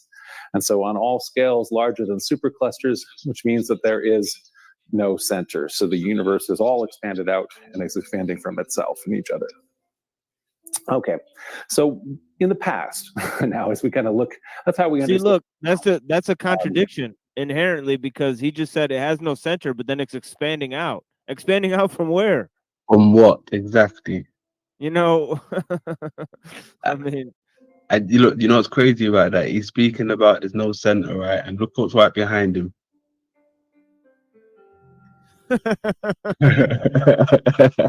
he's in a circle. Okay. Yeah, he's right in the center. Yeah, and that's the thing, is that they had to incorporate spin into the curvature of space-time, because before that it was just lines. You know, so they're like, you know, you can't just have like things moving in straight lines. Yeah. You know. Exactly. Wild. And that is changing very rapidly, actually. A lot of those questions back when I was in junior high school and taking, junior high school astronomy, a lot of these questions, is the universe expanding, or is it maybe expanding and going to alternative between expansion and contraction and so on? Those were still open questions. And a lot of those numbers have all been given a lot more precision just in the last couple of decades. So this is a field of science that is where our understanding is rapidly changing. But anyway, deciding, if we were going to ask, well, where is the center of the universe? For ancient people, the saying that there is no center, that was not the obvious answer. That is not probably what they would have immediately jumped to.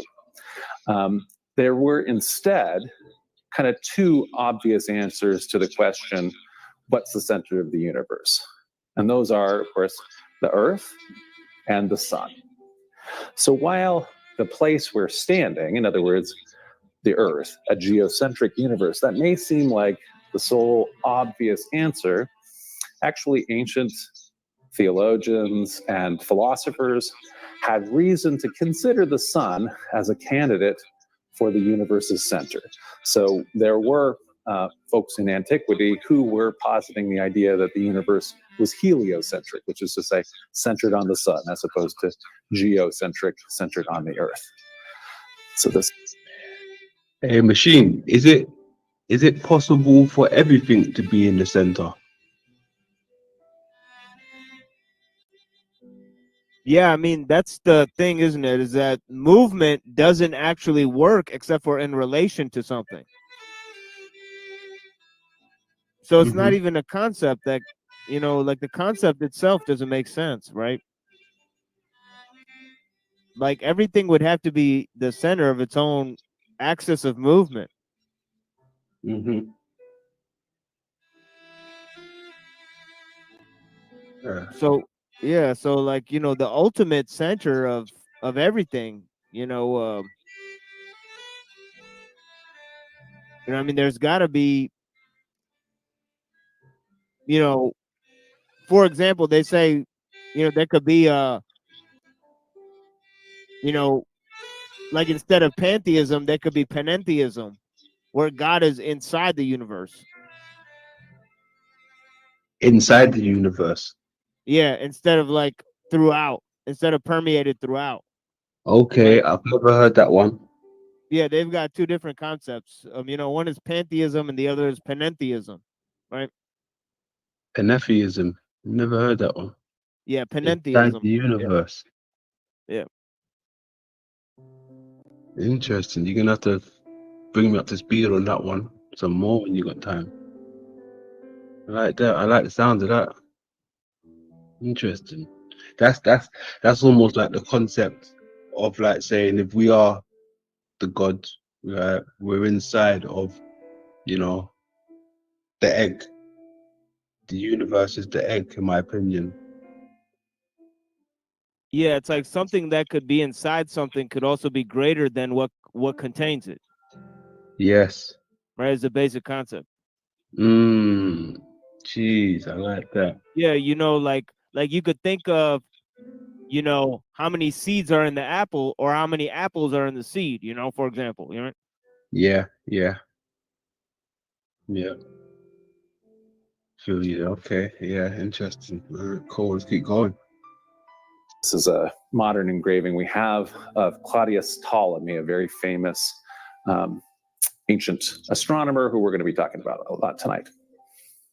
So these two systems then that we tend to talk about, one is the geocentric universe, the other is the heliocentric universe, and we also call these by shorthand the Ptolemaic system and the Copernican system.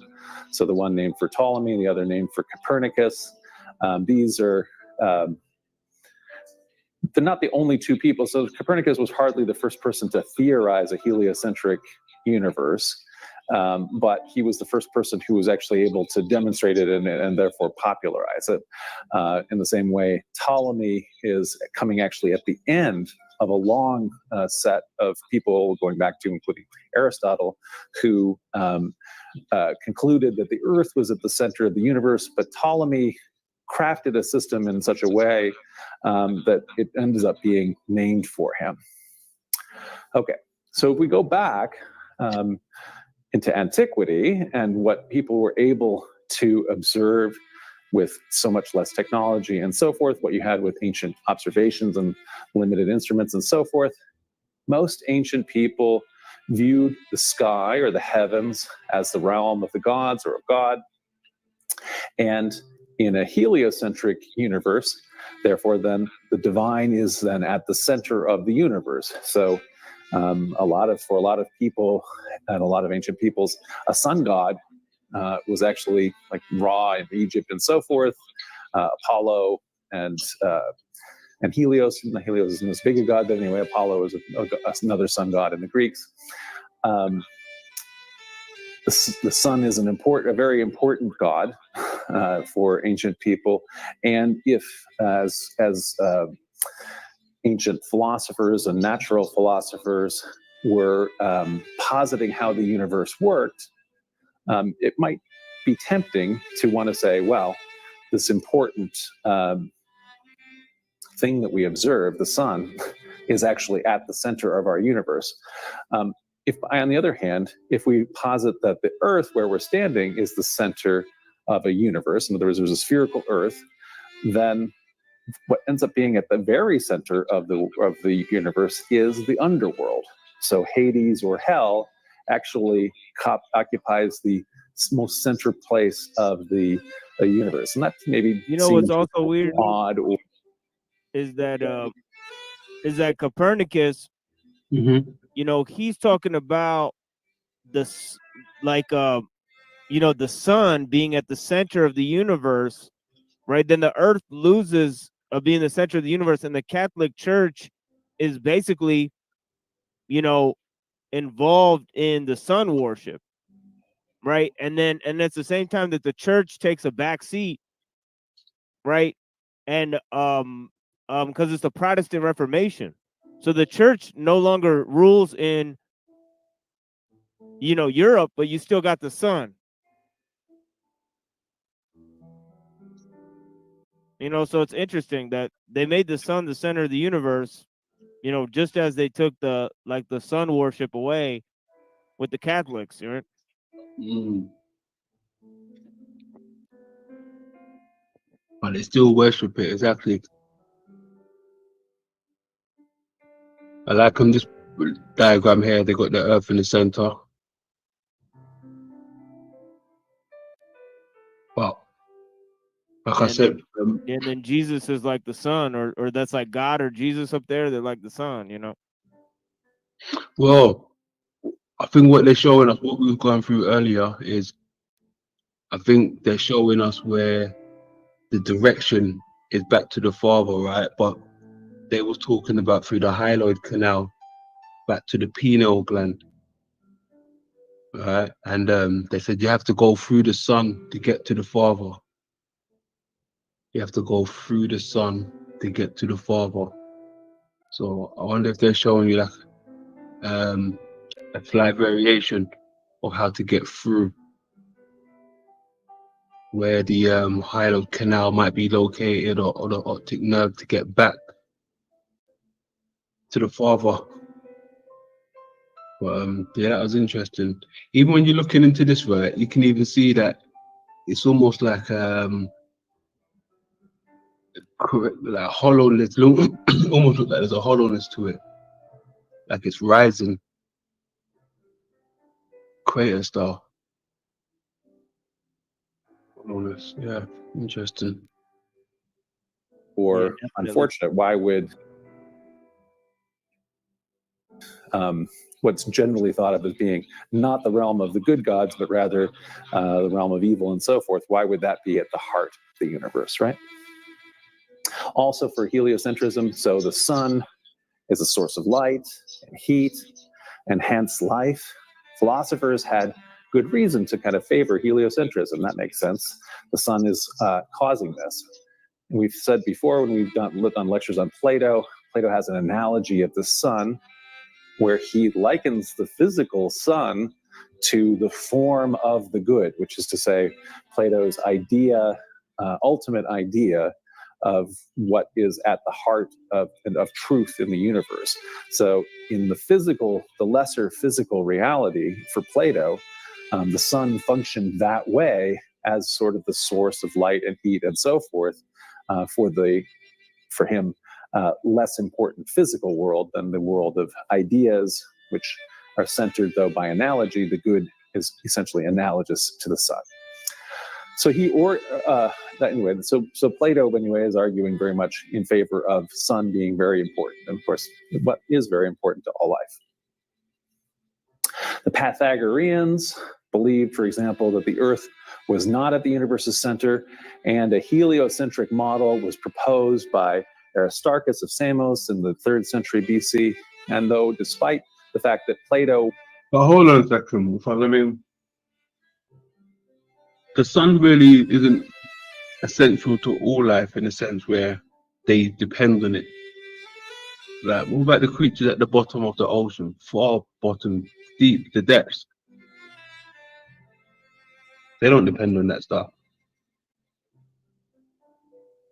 You know, so not every life depends on it. I think there's something more to it with the sun. They're not telling us. They're telling us we need it, right? But don't really need it in that sense. we're not gonna. I mean, if you took away the sun, I don't think humans would perish. Like, oh no, the sun's gone, we're dead.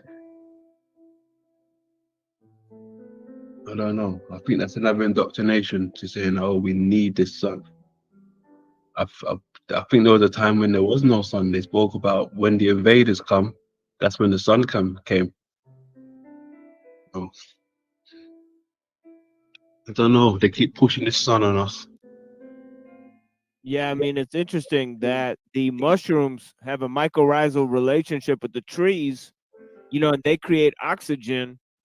And the oxygen is basically what allows life to be on the planet, Yeah. Not the sun. Let's keep going. Was attracted to a lot of Pythagorean ideas. He and Aristotle also had some good reasons, though, for rejecting heliocentrism in favor of geocentrism. So, for example, one of the things that we can observe, you can observe this by looking at the night sky and doing a little bit of geometry. So there is no what is called a parallax. There's no observed parallax in the fixed stars. So if we see this kind of diagram, you can see kind of like if we believe in a heliocentric universe, so the sun there is at the center and the Earth is going around the sun in a circle, then when you are looking, for example, at one of the moving planets against the backdrop of the stars that don't move. So in other words, as far as you're concerned, we know about planets and we know where the planets are and so on, we know what stars and so forth. But if you don't have all of the information that we have and instead you're just out in the night sky and looking, the planets more or less look like stars that move around. So the morning star, Venus, the evening star is also Venus. It's there at different times and it's not always in the same place because it moves around. So the idea is if Earth is actually moving around the sun and we're seeing the different places from different perspectives, the stars would have to be just insanely far away, ridiculously far away, for them not to show a parallax. In other words, to have them not be moving against the backdrop. And so nobody believed it was possible that the stars could be that far away. And so geometry here just seemed to be proving that the universe couldn't be heliocentric. There's also a bunch of arguments for a static Earth. So, for example, we don't seem to observe the Earth moving. This is a map of the known world from Ptolemy's geography, in addition to being... Right. Even this one, right? Ptolemy's showing you again, right? Within this one, just the map itself, how look at the curve to it. He's showing you the hollowness to it, right? He's showing you the craterness. It's got a curve to it. And they're showing you that for a reason. Right, the map's got a curve to it. Showing you that it's inside something. Just like when I showed you with the Game of Thrones, how they were showing you how the horizon goes up. The foreground was rising up. Right, they're showing you just like this. Within the egg. An amazingly important late Roman or Roman astronomer. Ptolemy is also an amazing geographer who, when his works were rediscovered in the early modern times, really kind of set off a new era of cartography in, again, Western thought too. So Ptolemy had a couple places where he was very important. So this is one of Ptolemy's maps, or a map reconstructed from his kind of coordinate geography. So you can kind of see how pretty good it is. So this is what would have been known about the known world to the Romans. And you can kind of see in the upper left-hand quadrant, the Mediterranean, Spain and Europe, and you can see Italy and Greece and Turkey and so on, the Black Sea. And so that is kind of the area that they would have all known, because they're the Romans and the Greco-Roman world, same thing. So Ptolemy, based in Alexandria, so you can see Egypt and Arabia there, and Persia and so on. That's all pretty good. The Indian Ocean, though, then, in Ptolemy's view, he believed that it was an enclosed sea like the Mediterranean. And by the time you get over kind of into India there, you can see they didn't really know what was going on too much. So in other words, Alexander had been to the borders of India, excuse me, and there were contacts with people in India in terms of merchants and so forth. But what's beyond that, they really didn't really know at that point.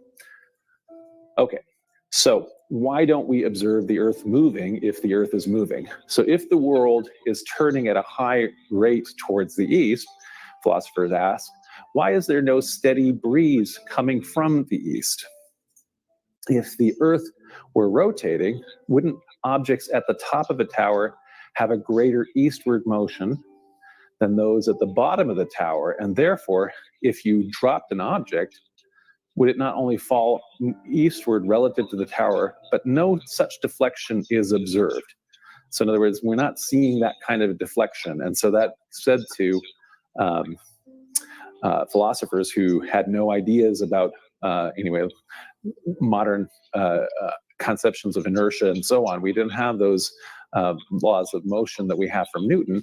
And so as a result of this, they weren't able to explain why we couldn't observe anything that the Earth is moving if the Earth is moving.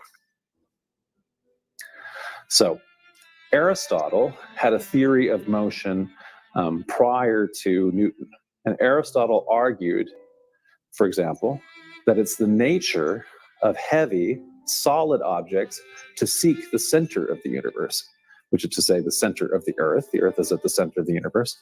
And for light objects like gases and fire to rise.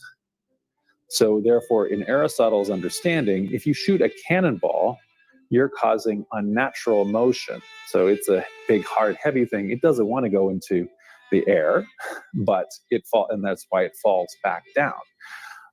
And so prior to Newton, in modern times, in the 17th century, there was no explanation of a theory of motion that would explain a heliocentric universe.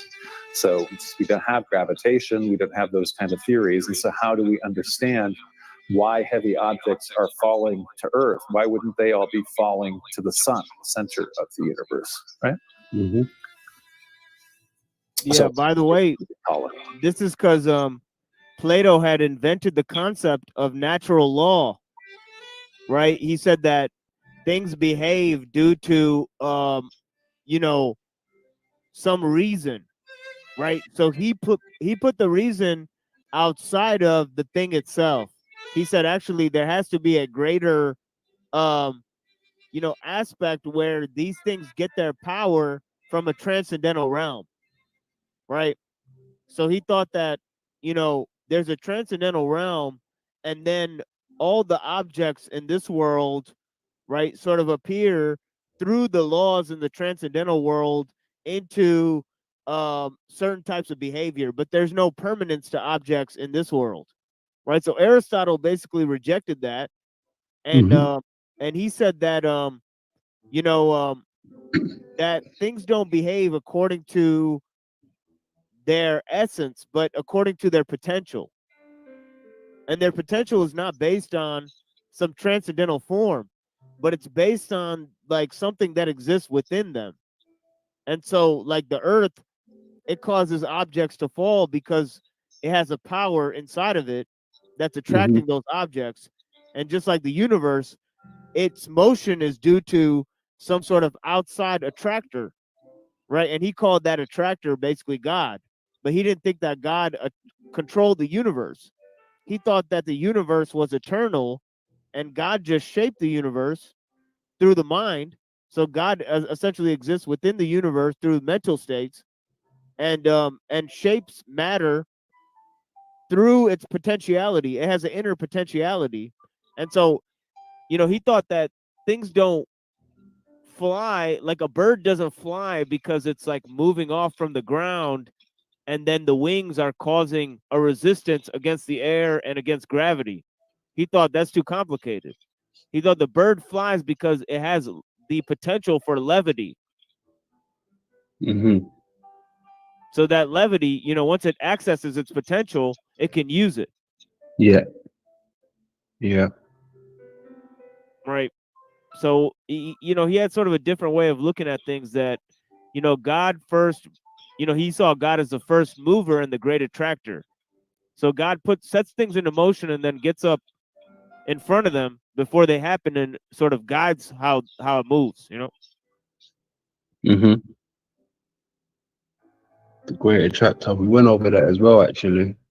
There's a term that they use, the great attractor. It's like a big quasar. That's interesting. And it sucks everything in. Interesting. So Claudius Ptolemy is a 2nd century Roman citizen from the Greek city of Alexandria in Egypt. So Alexandria continued to be a very important center of learning even after Egypt was incorporated into the Roman Empire. So Ptolemy is not related to the royal Ptolemies. So you're probably maybe aware anyway that all of the Greek kings of the Hellenistic kingdom of Egypt were all named Ptolemy, and then usually the queens were named either Berenike or Cleopatra. So the last of the Ptolemies was Queen Cleopatra, the famous Cleopatra. Anyway, he has the same name as the Ptolemies, the royal Ptolemies, but he's not related to them. He is an astronomer, an astrologer, a geographer, and a mathematician. And he's credited with the Ptolemaic system, but as I mentioned, the system had already existed. It went all the way back to Aristotle and Hipparchus, but Ptolemy really systemizes it and works out the kinks, as we'll show.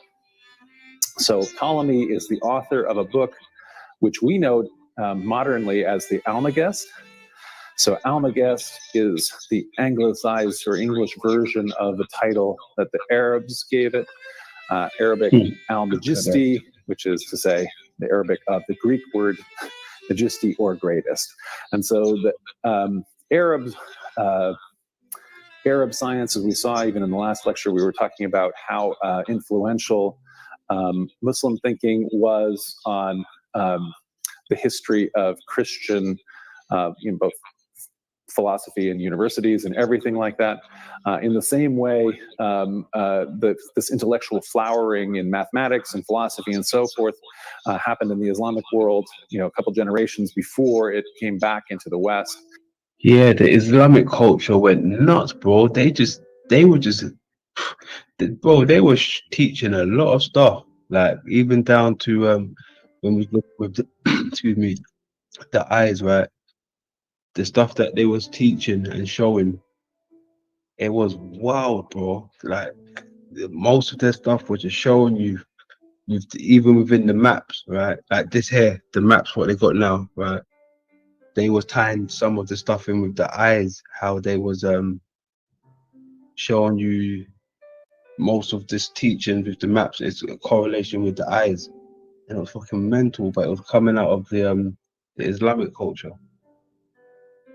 Yeah, they had a huge influence because they brought back book learning, because the Jews had the books in the possession of the rabbis, and they wouldn't give it to the general population. And the same thing with the church. They basically gatekeep the knowledge, right? But in the Islamic society, you had to learn the Quran and produce the Quran. So people who knew how to read and write, they had a clear advantage. And then the knowledge wasn't off limits for anybody. It wasn't special knowledge that only a select few had. Anybody can go out and learn the knowledge. Anybody who knew how to read and write. So they would set up schools, and then there wasn't a system where they believed in Platonism, where they rejected that, only a select few had the ability to learn, right? And study nature, and they didn't think that there was a transcendental world beyond nature. So if you study nature, you're having a one-to-one relationship with God just studying nature. Like they didn't think there was anything beyond nature. That nature is the sign of God. That nature wasn't the fallen state. It was the proof of God itself. right? So the Islamic sciences took over. They took over after the church declined, and that's why people like all of those Rosicrucians and all the Freemasons, they would study the works of the Islamic apostates because they were not afraid to look at Aristotle. The church wanted to put Plato over Aristotle. Mm-hmm. But when the church went away and they didn't have Plato and Aristotle anymore, people started to just look at nature on its own terms, right? Yeah. And they saw, well, the Islamic people, they've been doing that for 400 years. You know what I mean, right? Mm, So why don't we just go read what they said? that's it. But they're showing us something. They're showing us something, definitely. And so, in a lot of cases, Greek thought transmitted through Islam to then the Latin West. And so, the book, though, if we take it back to antiquity, ancient Greece, and the Roman world, it's originally called the Mathematica Syntaxis, and so it was preserved in the Muslim world and translated into Latin twice in the 12th century. When that happened, it had an enormous impact on astronomy and on science in general. So we'll look here now. What are the Ptolemy's Tetrabiblos? So for ancient, medieval, and early modern people, there simply was no difference between what we now think of as astronomy and astrology. Those have now diverged very, very completely, but in ancient and medieval times, they were the same thing. One word is used entirely for the other. It was clear from the relationship, for example, between the moon and the tides that celestial objects had effects in the terrestrial sphere. So the moon is moving around, and as it moves around, that affects the tides, which are a very observable thing. So somehow celestial motion is causing force at a distance. They don't have a theory of gravitation and so forth. But they are, at the very least, seeing that things moving around in the heavens have effects on Earth. And so Ptolemy wrote 4 books, which are called the Tetrabiblos, which became essentially the canon for astrology in the ancient world and Middle Ages.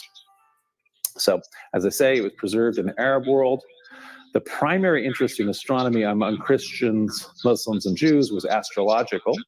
So people were very interested in leaders, always had need to predict the future. Are they going to win a battle?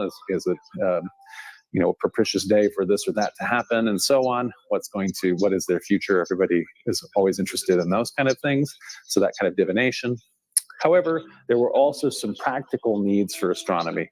So, for example, Christians needed a little bit of astronomy and some mathematics to calculate the date of Easter. Seems like that should be just a simple thing, but actually, when is Easter supposed to happen? And so there's a kind of a complex formula involving, the phases of the moon and so forth about when Easter occurs. And when you just have to decide when Easter is, because essentially, as a movable feast, it's called, that moves around the calendar. So it's not just like Christmas, which is always on December 25th. It's on a particular Sunday that moves, as we know. And when it moves, though, it also moves the entire period of Lent that goes before it. So all of the other Christian holidays that are leading up to Easter. And then it also moves Pentecost that comes after it, which is 50 days after it. And so as a result of needing to know when Easter is, that actually affects your entire religious calendar, which is your life calendar in the antiquity and the Middle Ages. Muslims, meanwhile, they don't have Easter, but they used astronomy in order to determine the latitude and the direction to Mecca. So it's important in Muslim daily prayer, and wherever they were going to have a mosque, and wherever, if you don't have a mosque, if you're going to do your daily prayers, you need to be facing in the direction of Mecca. And so you need a little bit of astronomy and geography in order to use from the stars to determine which direction Mecca is in. Okay, so what is it now? I think he just kind of made that up.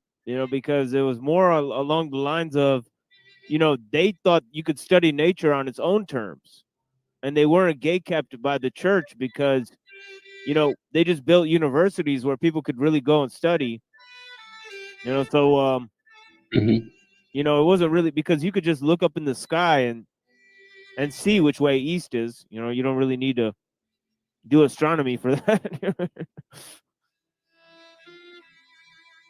Yeah, I hear you definitely. Interesting. Contents. So the Almagest explains that the Earth is a motionless sphere surrounded by moving celestial spheres. So although there's a modern myth about Columbus, that Columbus was setting out to prove the world was round and that his sailors all were going to rebel against him because they thought that they were getting to the edge of a flat Earth and they were afraid that they were going to sail over the edge or something like that. And that's not true at all. That's a modern myth. Actually, people in antiquity and all through the Middle Ages understood that the world was a sphere. So the Earth is a motionless sphere, though. So in other words, it's not rotating or revolving or anything like that. It's sitting there. And everything that's happening that's in motion are the celestial spheres that are moving around it. So the Almagest successfully described all of the apparent motions of celestial objects as observed from Earth. So it included a catalog of 1,022 stars, the locations of those, and of 48 constellations. And you could use in the antiquity and also the Middle Ages armillary spheres, invented by Eratosthenes and used until the invention of telescopes to determine celestial positions. Okay, so observing the fixed stars. So if you've probably seen one of these, if you get a time-lapse image, the stars that don't, they all move together, right? Apparently, the Earth is actually moving, we understand now, but it seemed to people who felt that the Earth was not moving, that it was the stars that are moving. And if you, were to sit there and watch them all night, go all around in a circle, because as you know, the Earth moves like that in a day. And so that's, and the center there is the pole star, the North Star Polaris. Okay, so if you have in Ptolemy's catalog, he has all of the constellations that we still know.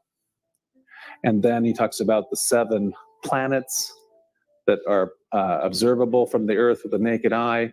The planets include the sun and the moon. So those are both understood to be planets. Planet means moving star. Now we have a different definition of what planet is.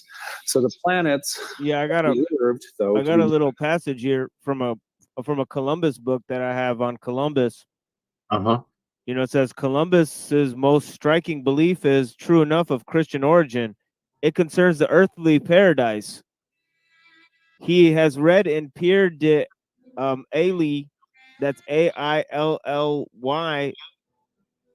Imago Mundi, the image of the earth, that the earthly paradise lies in a temperate region beyond the equator. He finds nothing of the kind in the course of his first visit to the Caribbean, which is hardly surprising. But on his return journey in the Azores, he declares, the earthly paradise is at the end of the Orient, because it is the most temperate place. And so those lands which he had now discovered are, says he, at the end of the Orient. The theme becomes obsessive during the third voyage when Columbus draws closer to the equator. At first, he believes there's an irregularity in the Earth's curvature. And then he says, quote, I have been led to hold this concerning the world. I find that it is not round as they describe it, but it is the shape of a pear, which is everywhere very round, except the stalk is, for it is very prominent, or like a very round ball. In one part, it is placed something like a woman's nipple. Wow. And that this part where this protuberance is found is the highest and nearest to the sky, and it is beneath the equinoxial line and this ocean sea at the end of the Orient. So yeah, he thought like there'd be like a tip on the earth, you know, like the tip of a pear, and that's where heaven existed on top. That's where the kingdom of heaven was. On the tip, okay. Interesting. So he thought it was more of a pear shaped. That Yeah. would be, I mean, I have heard them because that shape what they reference pear, that's the same shape they give globular sometimes. And that's what they say Earth is, pear shaped globular. And that's the same shape how they were describing the brain, globular. So I wonder if Earth was the brain, heaven was the eyes, and hell was the underrealm somewhere, maybe the cerebellum. Interesting. Moving through a very particular plane of the ecliptic, which is a set of the constellations which we know as the zodiac constellations. And so that's why the zodiac constellations are important, and they're also why they're important to astrology in addition to observable astronomy like this. Okay. So in a geocentric cosmos, like I say, the Earth itself is a sphere that isn't moving at the center of it. And then there are 7 planets set in celestial spheres in order around the Earth. So the lowest or closest planet to the Earth is the Moon, then Mercury, then Venus, then the Sun, then Mars, then Jupiter, and then Saturn. And then finally, the outermost of the celestial spheres is the one in which all of the fixed stars, the constellations, are all set. And so they could tell, you look at how this kind of works, you could tell that the Moon is closest, which they're quite right about, because the other planets could go behind the Moon, right? And so they were able to tell that through observation. They're also able to see that happening with Mercury and Venus, which could have transits right at the anyway for the sun. So in other words, You see, like this is what I was explaining earlier, right? With everything in the center, but they've got it rotating, right? Instead of it being stationary, just in the center.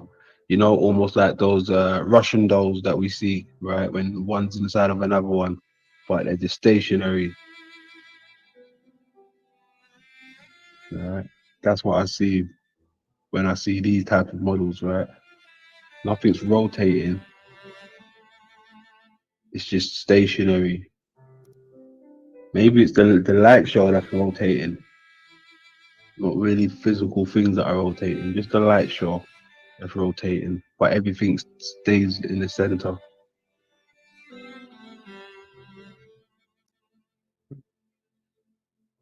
they're in a different place. We know that those two are actually between us and the sun, and they understood it that way from a geocentric cosmos as well. However, there is a big problem with this system. If the system is perfect, like the stars are supposed to be perfect, if everything is going in perfect divine circles, like it should be, the problem is at a certain moments in time, the planets do really weird things. And so if you're just looking here on the right, on the flat night sky, and you're just observing night after night, Mars, on the one hand, is going to have been going in this kind of same nice even path along the zodiac and so forth. But then at a certain point, it turns itself around and starts going back. You'll see there at point 2, 3, and 4. And then it stops going backwards and it reverses itself and it starts going forward again. And so why does it have retrograde motion? We now know, and you can see from our heliocentric universe what's happening here, the sun and the earth and Mars. As the earth is moving along and Mars is moving along at a different rate, the vision of Mars, or the location of Mars against the backdrop of the faraway stars, changes because of the relative position of Earth and Mars in the heliocentric sphere. And so how is that? The backdrop, even just the words they use, the backdrop, that just sounds like a type of screen or something. Right? It even looks like it's being projected on a screen. Yeah, It's like, what the fuck? Like, they're really telling you what they're doing, bro. Like the backdrop. Yep. All right. Crazy. and then it says apparent retrograde motion. They can't just say retrograde motion. It's got to be apparent. Yeah. Yeah. Yeah. Yeah. Exactly. Interesting. How does that explainable though in a geocentric system? So the actual cause, the Earth orbits the sun at a different speed than the other planets, and also causing problems. The orbits aren't actually perfect circles, but ellipses. And so we are continuously seeing retrograde motion if you're just looking at it from what you would be doing if you, we don't have satellites. You don't have another place to observe other than just looking out from the night sky. Okay.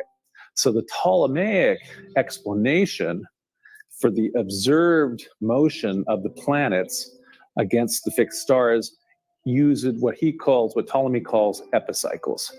So instead of having the planet actually be on the circle itself, the sphere itself that is going around the Earth, it's actually on a sub sphere. And so it is circling around an epicycle. And so then from the Earth, it has these weird motions where there is a retrograde motion that can be explained by The subsphere. What like attached to it? What does he mean by that? What means by that? So it's not in the elliptic circle. It's within a subsphere. the epicycle. That almost sounds like counter Earth. What he's trying to describe. I thought of counter Earth when he said that. He speak of counter Earth.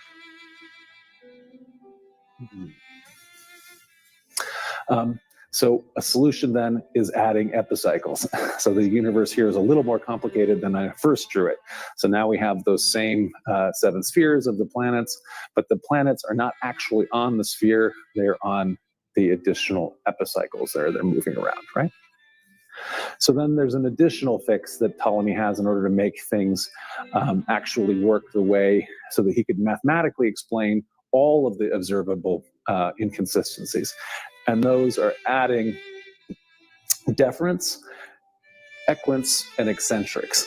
So now, rather than understanding the Earth as being the exact center of these circles, the center is an eccentric between the equant and the Earth. In other words, the sphere is going around and is orbiting not. I like how they got the X right in the middle, right where the lens would be, right? The cross. Eccentrics, right? The tricks, the matrix, the X tricks. All right. Interesting. Specifically the Earth, but it is actually a little off from that. So the deference angular rate is only constant when viewed from the eccentric. The eccentric is the midpoint between the equant and the Earth.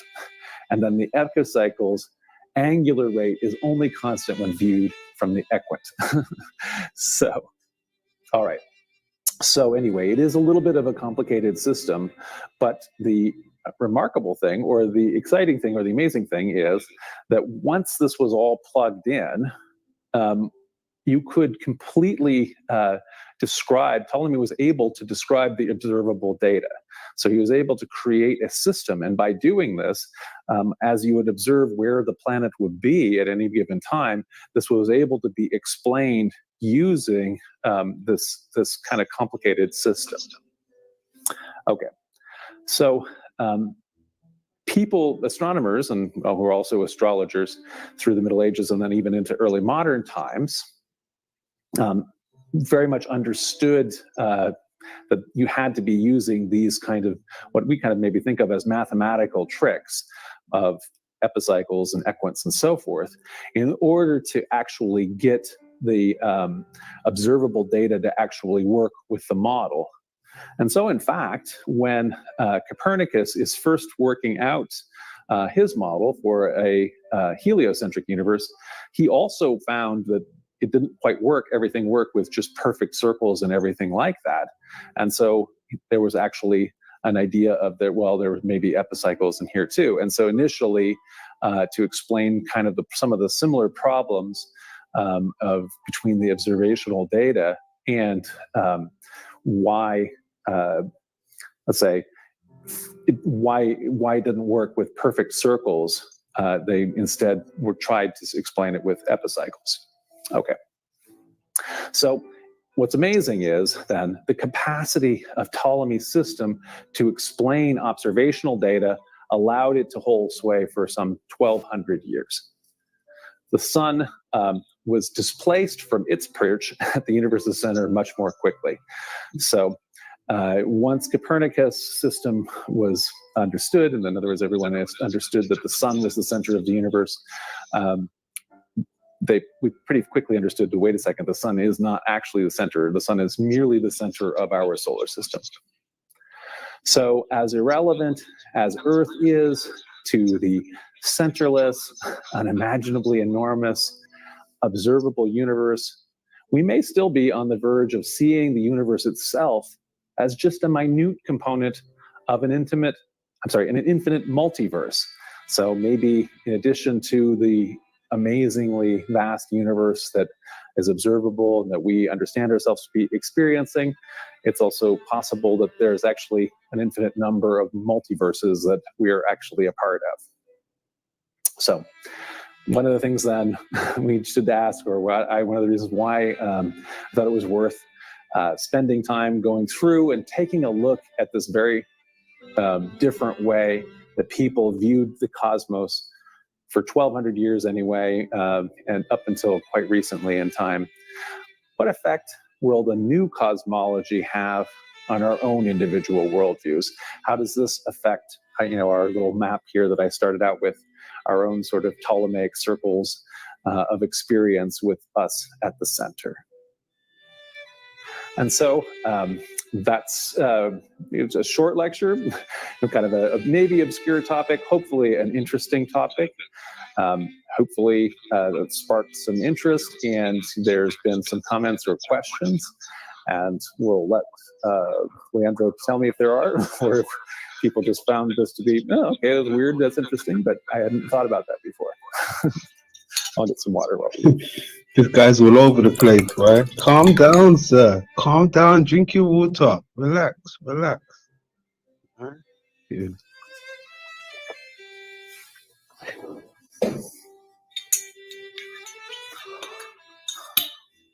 You know, that's fuck. I bet I was sick.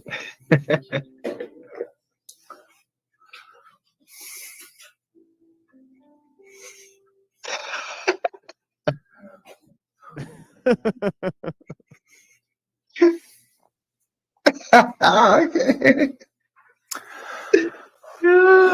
Thumper asks, Yeah, would he's maps tweaking. have mostly focused?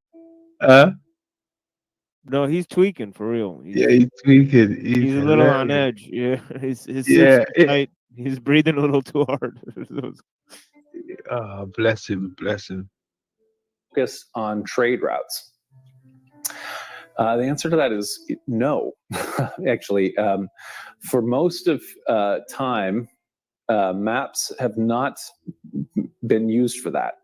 And so actually, the maps that, Ptolemy's maps are probably the one you're thinking of here. Ptolemy's maps are, I'm trying to think of what it is especially doing. It would be much more of a,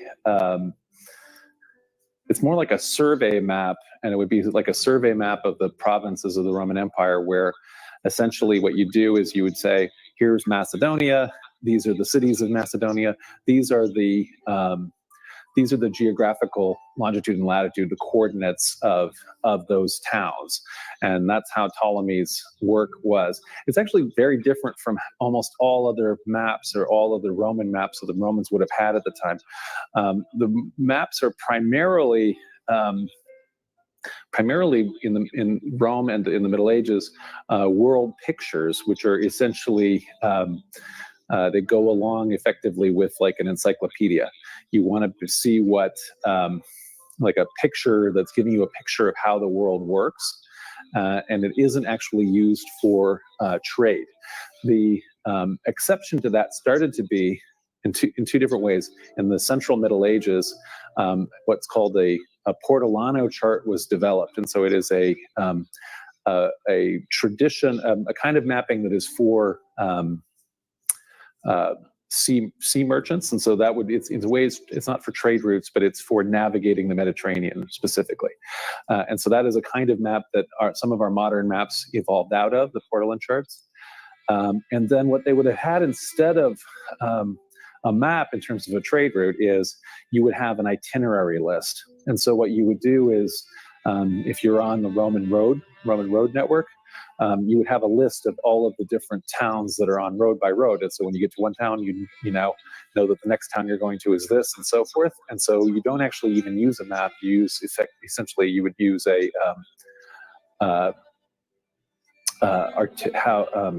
you use a itinerary, and it's usually a list as opposed to a map. So our modern universe, where we just use maps like everywhere, and we're all looking at maps constantly on our phone and everything like that, this is a very new universe to be in, where we're thinking of everything in terms of maps. Okay, so how exactly did Aristarchus speculate that the Earth was moving? Well, so in order to in order to understand that if the sun is at the center of the universe, then you have to start to speculate anyway about the motion of the Earth. That is how we understand the Earth to be moving relative to the sun, right? And so the Earth moves relative to the sun in like two ways. It's both revolving around the sun, and it's also rotating on its own axis. And so it's a lot for people to swallow, because again, they aren't, you're not observing any of that motion. And so, but anyway, that's how you have to explain it. It's almost like having to come up again with both a cycle and an epicycle, because you have to come up with both the revolution and the rotation in order to make it happen. And so it was always a difficult, argument for natural philosophers to try to make until, again, we had specifically the Newtonian physics to explain how the motion is working. It's still the two theories were still sort of both open, because they could both still the observational data fit both of them. So even after Copernicus illustrated the system, it isn't proven until we have Newton's laws of motion that explain why it can happen. And so those had to displace again the. So they actually need each other, those two theories, right? Yeah, I mean, it's interesting because actually this idea that it was Aristotle that got dethroned with Newton, it's a little bit of a farce, because Aristotle came up with all the concepts like force, potential, energy. He had motion with the prime mover, and so he already established all of these concepts, and he didn't establish them based on some transcendental realm, which is basically immaterial, right? He established them through ideas that were based on his observations in nature. And for that reason, Newton was using a lot of the Aristotle plus the Kabbalah, right? Newton was really just Aristotle plus the occult science and alchemy and the Kabbalah, whereas, the church was basically trying to gatekeep Plato, right? Yeah.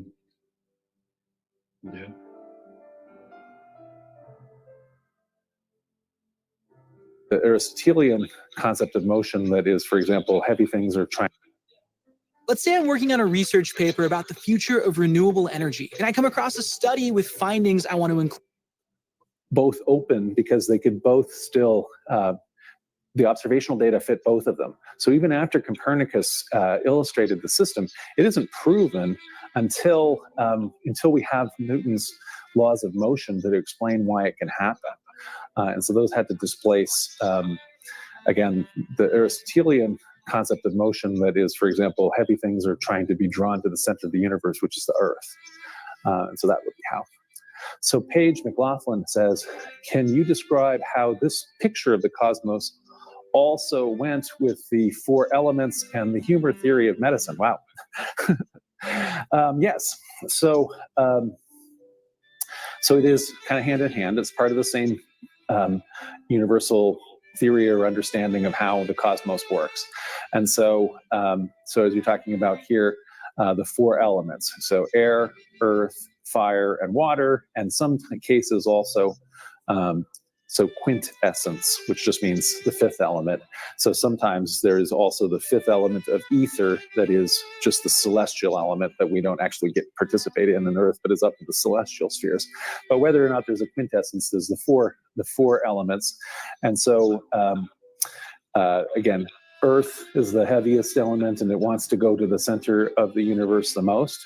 Then water, then air, and then fire wants to get, to be up with the heavens most. And so the heavens are fiery in that way. And so, and so those are fit very much into this cosmology, which again had the heavy elements at the center of the sphere, right? And they want to go that way. Their nature brings them to want to be that way. Do you remember that movie, The Fifth Element? Yeah, I never saw it, but I remember it coming out though. Okay. Well, 'cause I remember it was something to do with a lady or something. I'm not sure whether she was an alien or she held some powers or the key or something, but I know it was something to do with a female, right? But when they was mentioning all the elements, right? I've noticed within this realm, right, you have to include the body, right, when you're gonna try to figure out things, and they mention the elements that make up this realm, but they don't include the body. I wonder if that's like the fifth element, because even like within the movie, they have the woman there, right, as the fifth element. It's called the fifth element, but it's based on this lady, and everything I've been coming across lately is to do with like related to the female, basically. I wonder if there's a meaning with the fifth element connected to like the female or something, the body itself. Because all those elements, they make up Earth, right? Or they make up the whole existence. But what is this place? Maybe this place is hidden behind the fifth element, which is the body, possibly. I don't know, like the fifth wall. Or it's like water, water and ether to do with the fifth element, Mm-hmm. And how it relates to consciousness, right? It's liquid and solid state, yeah.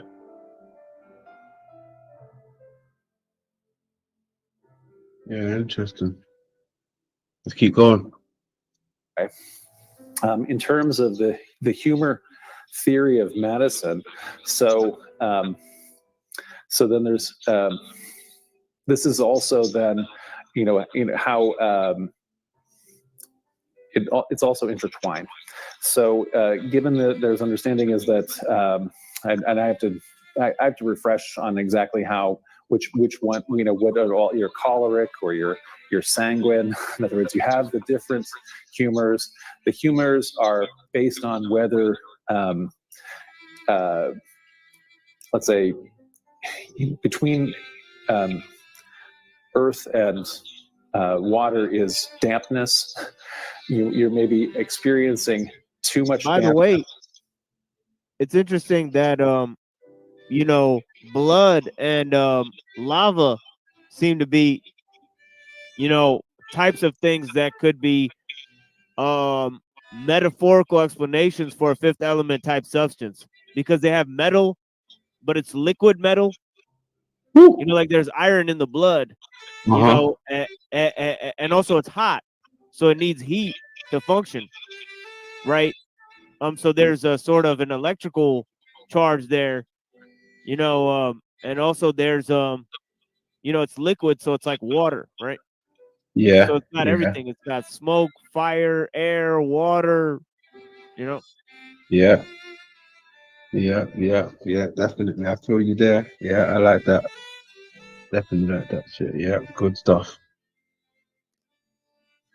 And so, in other words, it is totally related. I'm not articulating it very well, but definitely, I would say that that Galen and the humor theory of medicine is entirely built on the same elements, and it's also interrelated with the cosmos, because actually also again astrologically the understanding is that the planets are also affecting all of those things, you know, so your humors are out of tune because of motions of the celestial spheres as well. So MD asks, why wasn't the heliocentric universe looked on favorably by the church, since the view that the world is geocentric is quite self-centered and not God-centered? So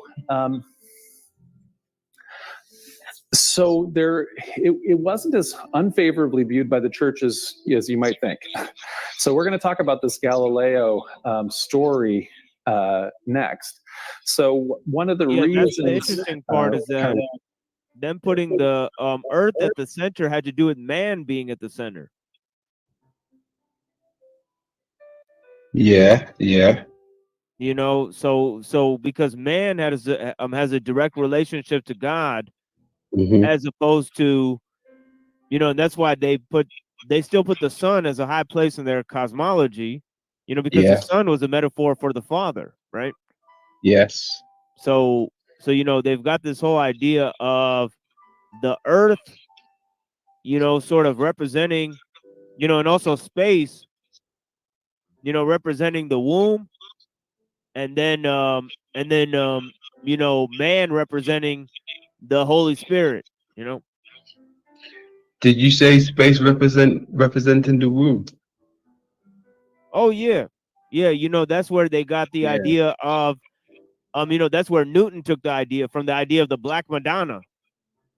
You know, where they got, you know, basically the primordial mother.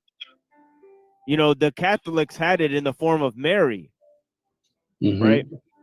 Where they got the Holy Spirit, they got Mary, and then they got God. You know, there's like three parts to the whole thing. And it Yeah. also represents how time functions.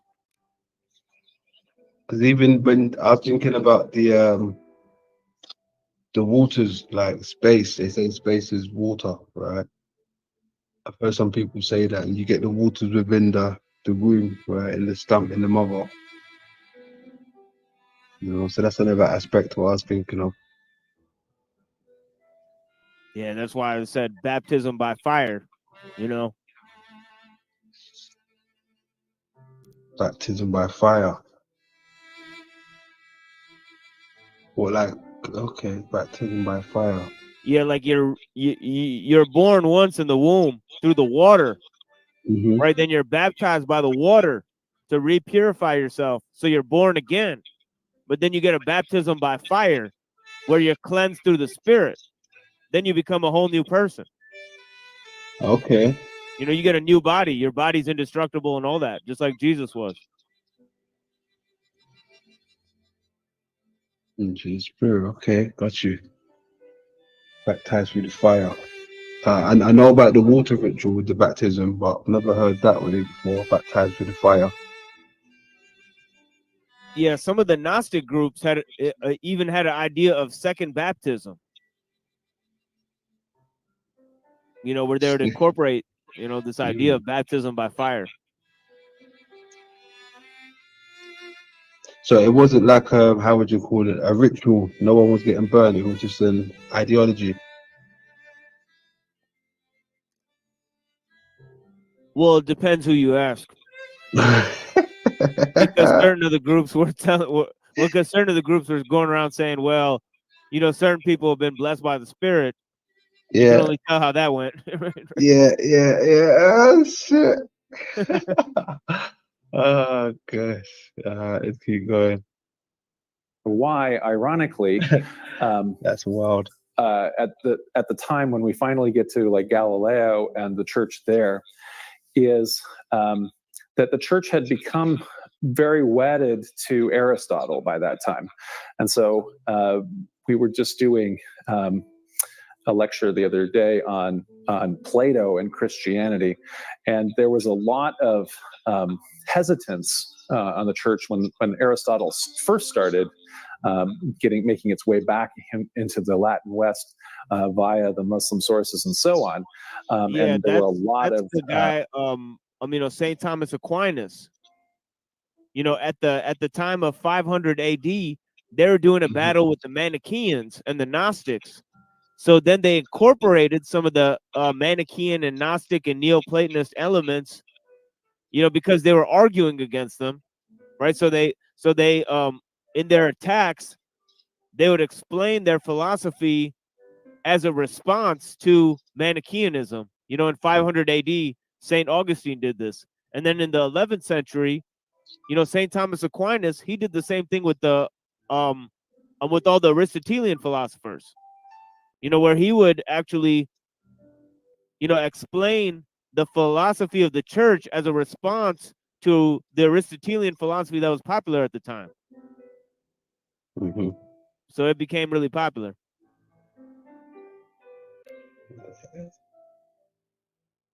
That's wild, man. I mean, the more popularity you have in this day and age now, you become a target.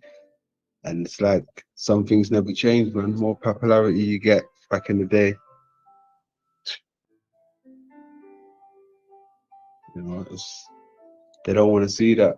They had an agenda and they were trying to stick with that.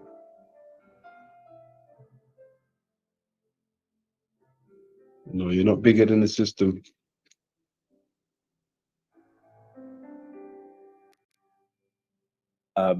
Churchmen who felt that Aristotle was not compatible, right? But by the time we get to the later scholastics, by the time the universities, people like Galileo are challenging the scholastic system at that point, Aristotle is really embedded, and so they're very committed to it. And until they had, like I say, a new theory of motion, it couldn't explain why. See, even when they say stuff like that, challenging the system, like they were trying to, really be different. Do you really think that was the case, or do you think that's another story? Sometimes I think about that.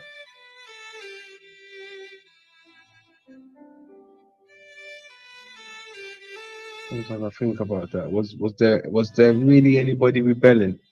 Or is that just another psyop they're trying to run on us? Trying to weed out the rebellious mind.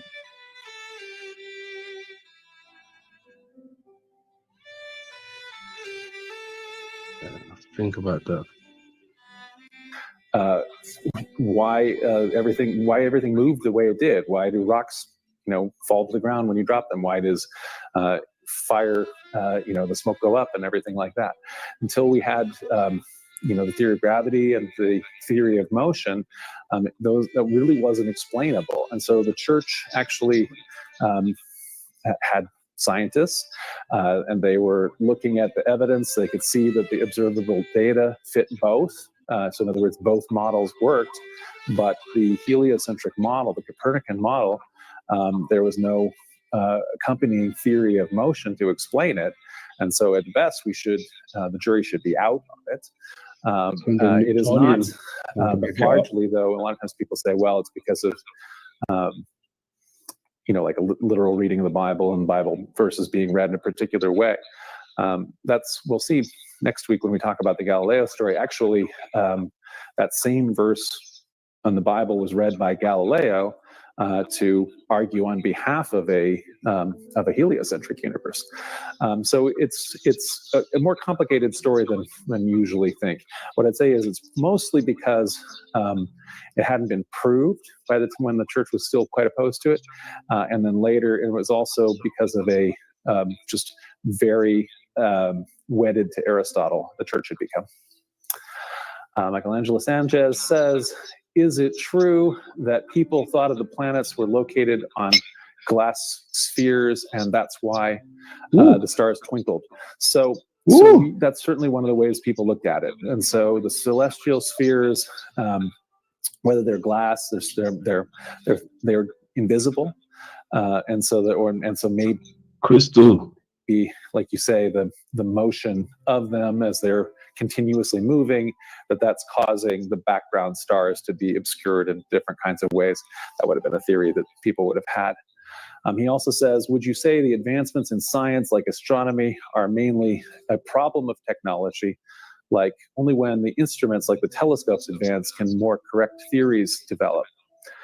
Well, it definitely helped. So one of the reasons why Galileo became so convinced of this is that he was a very avid user of these kind of new instrumentation. He's a guy who there found out we had only known about because we could only see what was observable with our eyes. Suddenly he's got this telescope that he's pointing at things. He's pointing to Jupiter, and he finds out there are 4 more movable planets that are moving around Jupiter. And so he finds the Galilean moons of Jupiter, and he's able to see, well, wait a second, this is making the universe more complicated, because now Jupiter's got little planets that are going around it, and so it's potentially arguing for a more complex system no matter what. Also, before, there had been a real sense that everything in the heavens is perfect. And so people wanted the heavens to be, everything to be circles. And they wanted, the sun to be a perfect circle of the moon. But once you got the telescope out, you see the moon is, you kind of tell the moon has got some weird blotchy stuff just by looking at it with your naked eye. But once you see with the telescope, you see there's a bunch of, let's say, disfiguring components to the moon that are making it not this perfect, glistening sphere. And again, Galileo, hurting his eyes, looking at the sun and finding sunspots and things like that, shows that even the sun has got a bunch of modelly blotches and so forth. And so those advances in instrumentation, that really was a game changer for all of these theories. Before that, we got really to the limit of what you could do with naked eye observation. So kind of a little bit before Galileo, there's this guy Tycho Brahe, who's a naked eye astronomer who just got amazing data that hadn't really existed before, and that allowed essentially there to be the 2 models to be kind of tested, because you're able to show he's got all the data. You can show it against the prediction of the Ptolemaic model, the prediction against the Copernican model, and that you finally have the observation data that you can trust, so you can plug in and take a look at it. So that also is helpful. Ron Wagner asked, when did they come up with the elliptical orbits? So it's I have to remember the exact how the Copernicus story works, but I think it's with Copernicus and Kepler, and they realize that the orbits don't work if you make it be circles, but if you realize that they're actually ellipses, and then they realize some principles as they're as they're drawing out or whatever. Once you do the math and find that they're ellipses, then the math works. So it was shortly after Copernicus got going. Fastball Flake says, John, as a man of maps yourself, what do you personally think is the most fascinating of the ancient maps that has an interesting history? there are there are so many very interesting maps. So one of the really most fascinating maps that we have is that's called the Poitinger table. Yeah, and what's it funny is that an ac- is that the history there doesn't really line up, because Kepler learned from this guy named Tycho Brahe, who is basically an alchemist, and he had Mm. a different model of the universe than Kepler had, and Kepler was there at his deathbed. He just mysteriously died. Some people think that Kepler killed this guy and then stole his work. The same way people, there's been many stories written about Einstein, how he was a plagiarist, right? He basically plagiarized his equations. Yeah. There's whole books on that. And then, he stole some of them from this guy named Ernst Mach. And then Newton, he was an alchemist, and his theories weren't just coming from his scientific research. Some of them were coming from his alchemical views and his cosmology of how he thought things worked based on Aristotle and the Kabbalah, right? Mhm. So the things we're told about these guys' origins and how they studied these things and wanted to study nature and then came up with a alternative explanation, it's all false. Yeah. Yeah. I agree. it's almost an actual surviving. Oh, that guy who you mentioned just a second ago. Do you have any of his work? Which one? The one who I think you said. Who was it? Hold on a second. Tycho Brahe? Mm, was that the first one you mentioned? Yeah, Tycho Brahe. Yeah, Yeah. he's the guy who, looks like Kepler iced him. And stole his work. Yeah. Okay. Yeah. You have anything on him for next Well, time?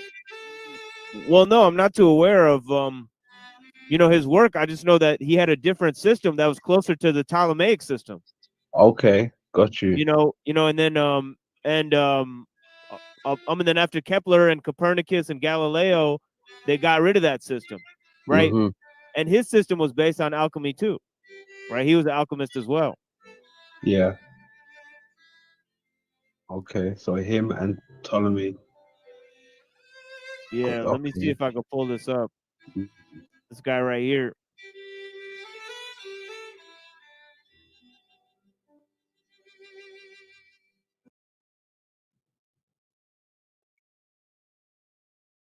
Oh. Yeah, he was the last Okay. major astronomer before the invention of the telescope. And look at him. Look at his mustache. What a weird looking motherfucker for real.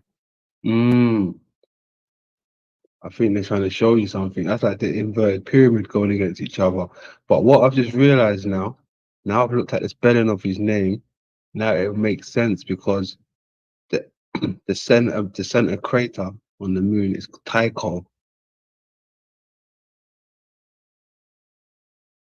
Right? Tycho. And that's where it looks like the silhouette of the Americas was when we looked into the crater. That's interesting.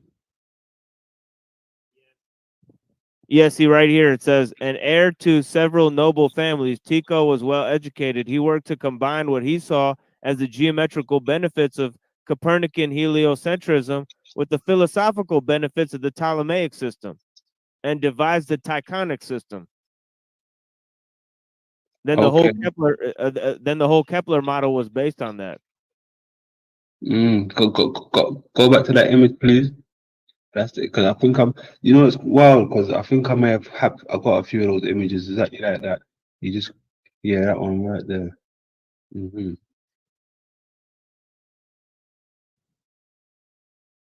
See the soft spot in the middle, the black dot. Black dot right in the middle. That's the egg.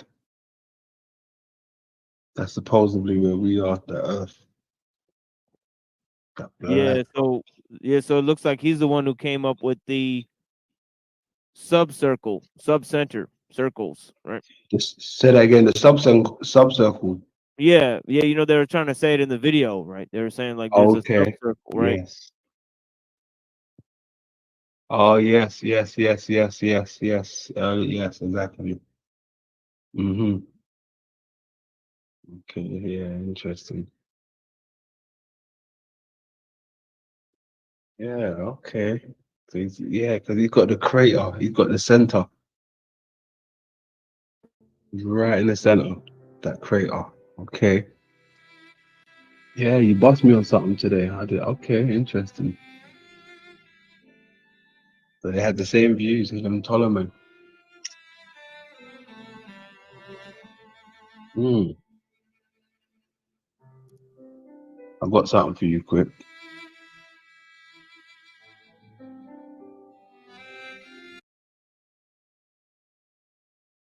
Actually, let that play a second. Make sure my thing ready.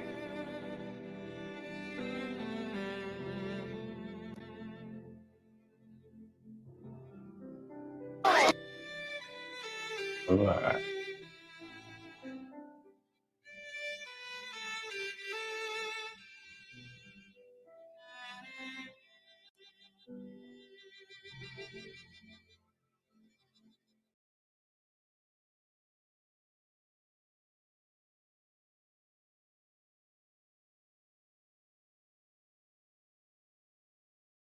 Get ready for a surprise! I love you, pumpkin. I love you, honey bunny. Everybody be cool, this is a robbery! Any of you fucking pricks move! I'll execute every motherfucking last one of you!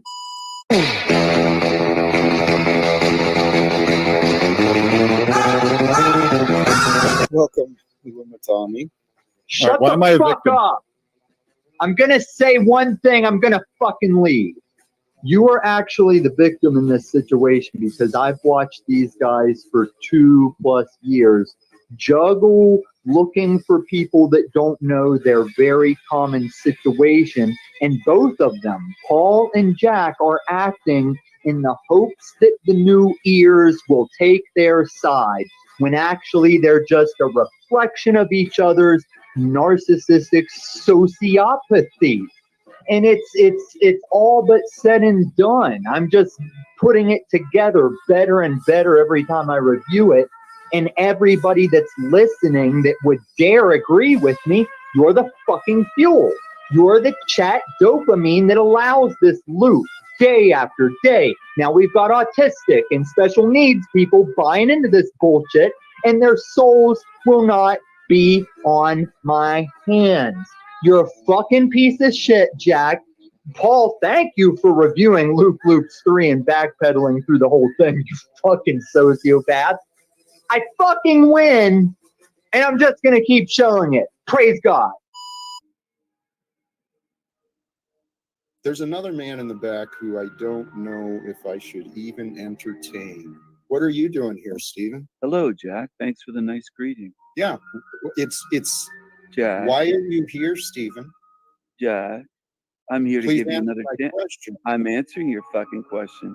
I'm here to give you another chance. I don't want your chances. I don't Oh, you like don't? Yeah, I think you're worthless. Right. But the moment we start getting into the soup can earth shit and we're just trying to be on the next coolest wave, like a truth or a hipster, that's when you gotta do the walk of shame, man. Go disappear for 6 months like Ian. Anyway, I'm starting to get wild now and just making weird ass little commentary statements there. So let's get back. I actually want to hear what Max was gonna say. There you go. That's a little preview. Just a little preview.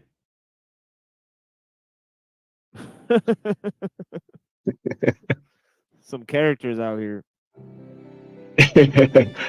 Indeed. Indeed. Wild Wild West out here, man. Wild Wild West. Crazy. Yeah, definitely a sign of the times.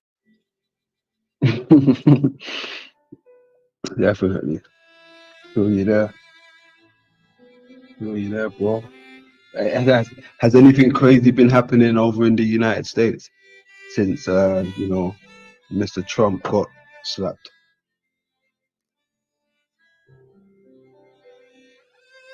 Yeah, definitely. We got all the fucked up characters, We got the whole kit and caboodle. You got Tucker Carlson, Alex Jones, Elon Musk, and you got Trump. These, and then you got the dark people like Peter Thiel that are behind the whole thing. So Musk talking about how he's going to fund Donald Trump. So there's definitely a link between the technocratic and the alt-right. We've been talking about that on my show for a long time. Got you. That they're going to have Christian futurism, Christian futurism. Yeah, that's what's coming down the pipe. Do you want to give me a little breakdown?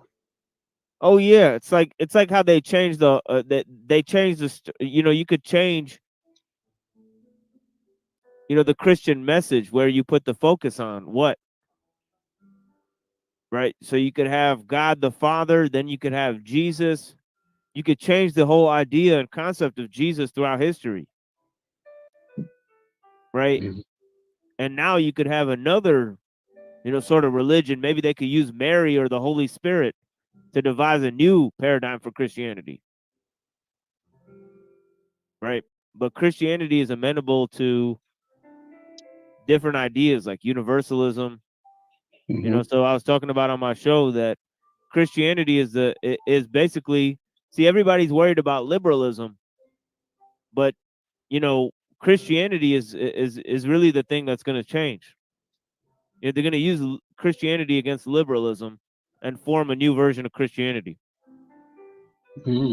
That's what I was thinking on my show, that I'm talking about a little bit about how the right is moving more towards accelerationism and the left is moving more towards and the right is moving more towards Christianity too. So you got Christian nationalism and you got accelerationism on the right, and then you got on the left, you got this sort of earth model where it's more about the earth goddess and more about nature and the environmental stuff, and about women and all of that type of stuff, Yeah. So it's like they got two sides of the coin where they're just going to merge these two together and form a new system. See, I mean, even with with Islam, right? They've got like the fundamental, the pillars, right? That makes up the Islamic religion, right? The 5 main pillars. Has Christianity got anything that makes it up? Like, what do they have? They got like a core what they go by, if you know what I'm saying?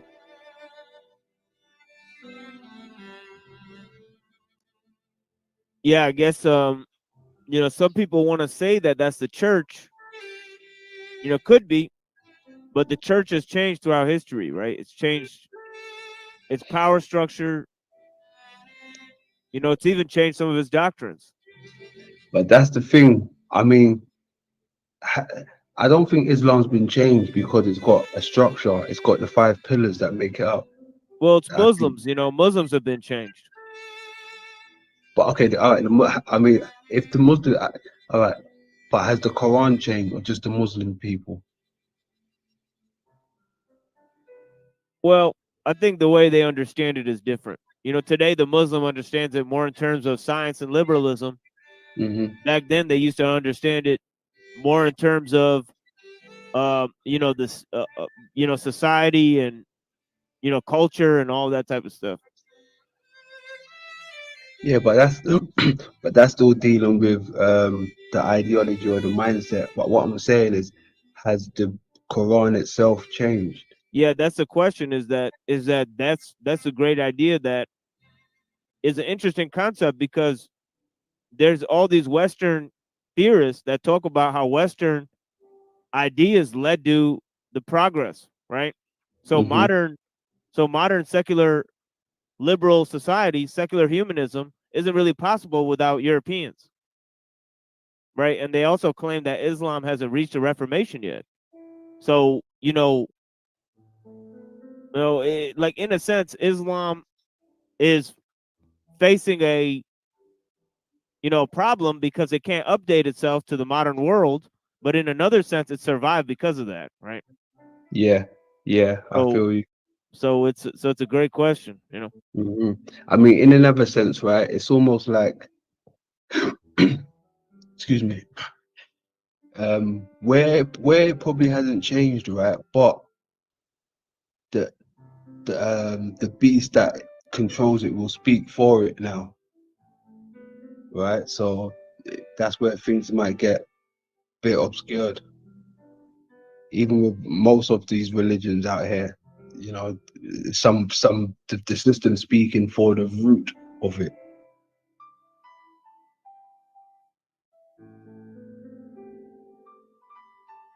And I feel that's like with Islam, because the further you go back and you look at some of the stuff they was teaching, it had no outside influence yet,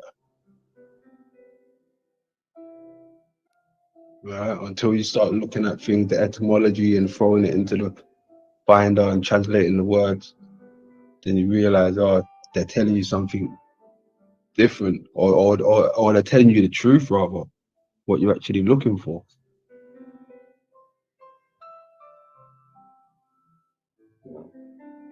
Yeah, that's interesting. Yeah, and that's why it's so important to understand that Christianity was amenable to philosophy.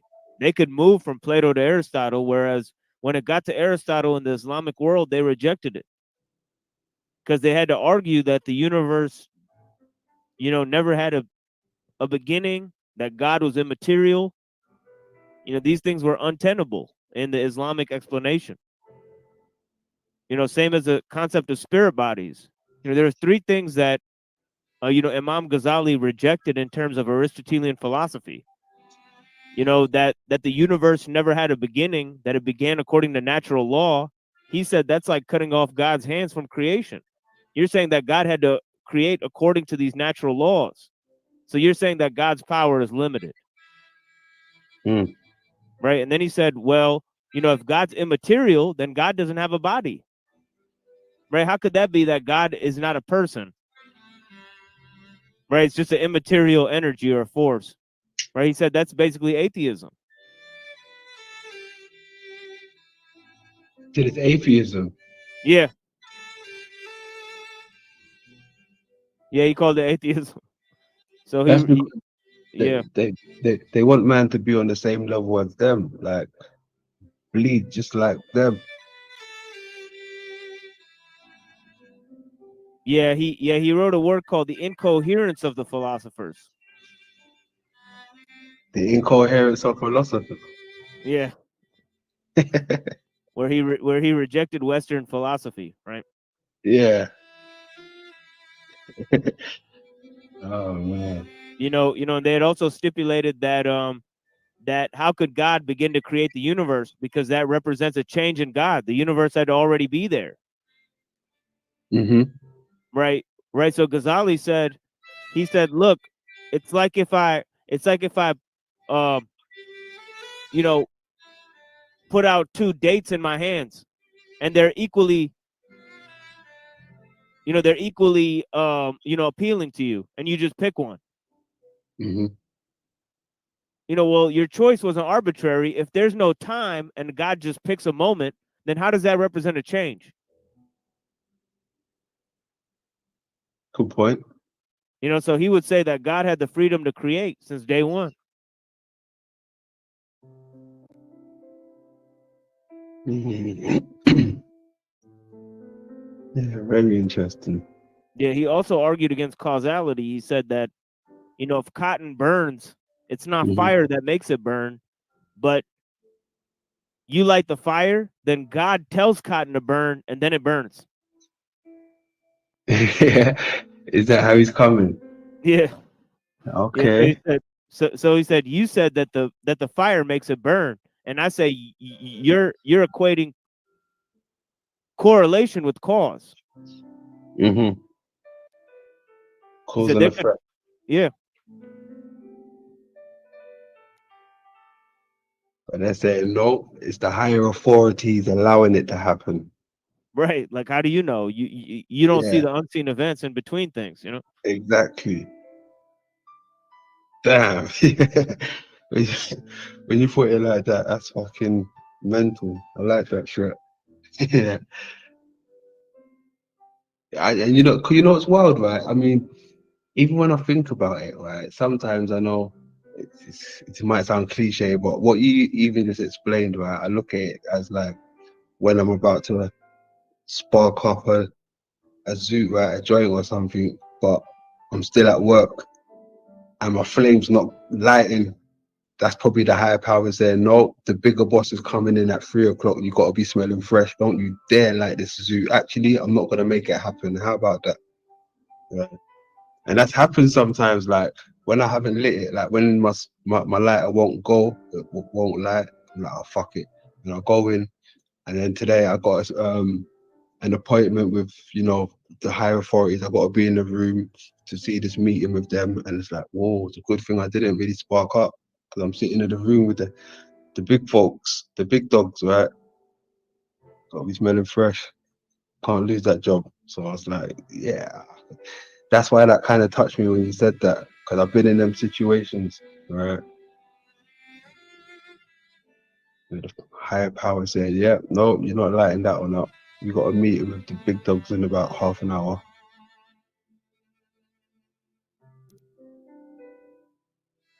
Yeah, interesting.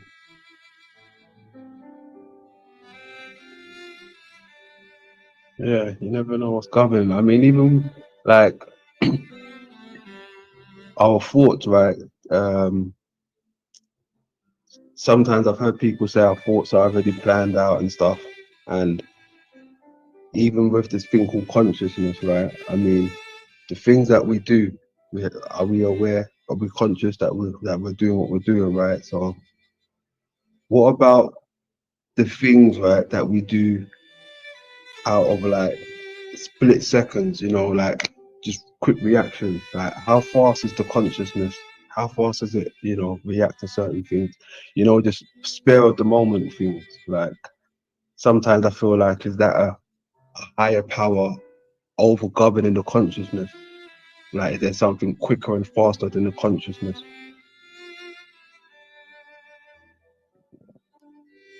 Like, it's Yeah, conscious, just a tip of something that we only see and that we can only just explain as consciousness. But is there something governing the consciousness that's quicker?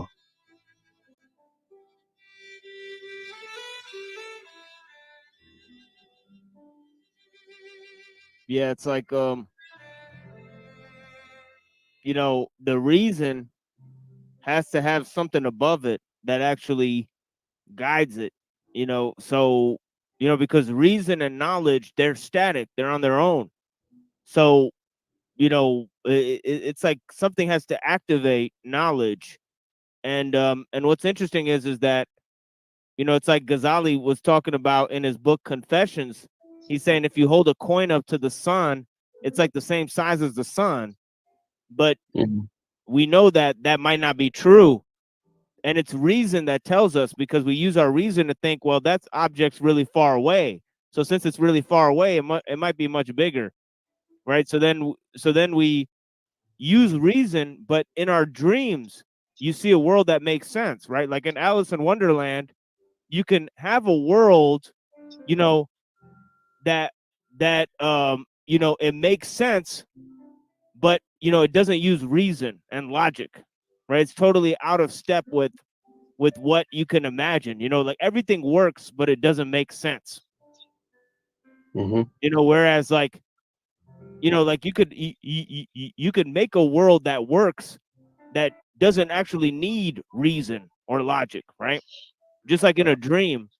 And that's why he said, well, what if there's a judge, just as reason judges the senses, what if there's a judge above reason that judges reason?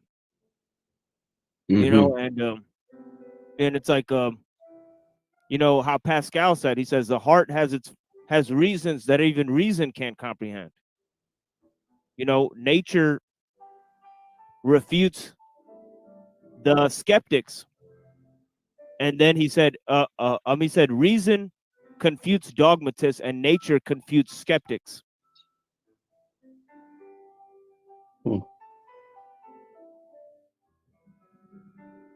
Interesting way to put it. Yeah. Yeah, I like it. Yeah, like don't have a dogma because just have reasons, and don't be a skeptic. Look at nature, Mm-hmm. and it's real talk. Simple and fundamental things.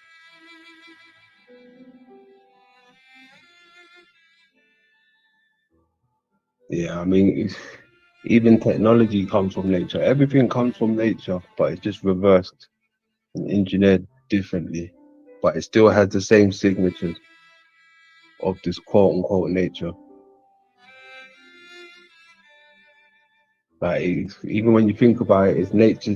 It's another form of technology, but like even when you said right, everything works, but what was it? Everything works, but we just don't know how. Something along the lines like that. You said. Yeah. Yeah.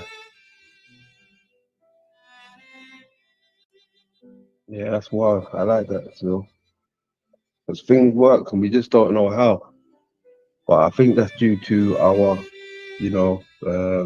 less experience. We ain't really seen the world for what it is. We ain't really researched certain things. But I do believe some of the things out there would tell us how things really work in this realm.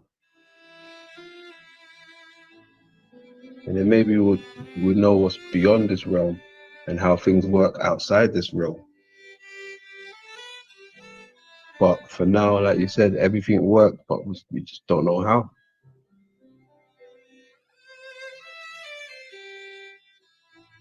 So that's interesting. And that's the thing with technique itself, is that technique is a thing that hides nature, right? One definition of technology is something that conceals something to a particular end. The how-to is concealed. Like we see what's on the screen, we don't see how the images were delivered to us. Mm-hmm. The more perfect a machine is, the less you see how it did what it did. Yeah. So nature is like, the best type of technology. Like we say, when you learn something and then you don't need to use your knowledge in order to do it, you say that's second nature. Mm-hmm. It's like perfect technique is second nature, and nature is perfect technique, in a way. In a way, yes, sir. Yes, sir. Oh, my man, Dino. Dino's Bramoni. What's happening? Hey, how are you? All good, Hey, all what's good. going on? How are you, machine? Hey, look, I just got this little book. I think I showed you one other day. It's called The Science of Mechanics. They were put out, these little magazines were put out in the 50s and 60s. And just wanted to read this article that I've been looking at here. But this this volume it's got X1X, which is what? What's that, love? In numerals. One. So that's X1X. That'd be 9. Is that 11 or something? I don't know. X1X would be, isn't that like a X is 1? 10. I mean, what's 1? 21? It'd be 11 and then another 11. 10. Oh, and another 10. Okay. Was that 21? I don't know. I see. Hold on. I did know that actually. What is that again? Hold on 1 second. 1 second. Hold on, because I did actually know that. I did come across that before. 1 second. Okay. So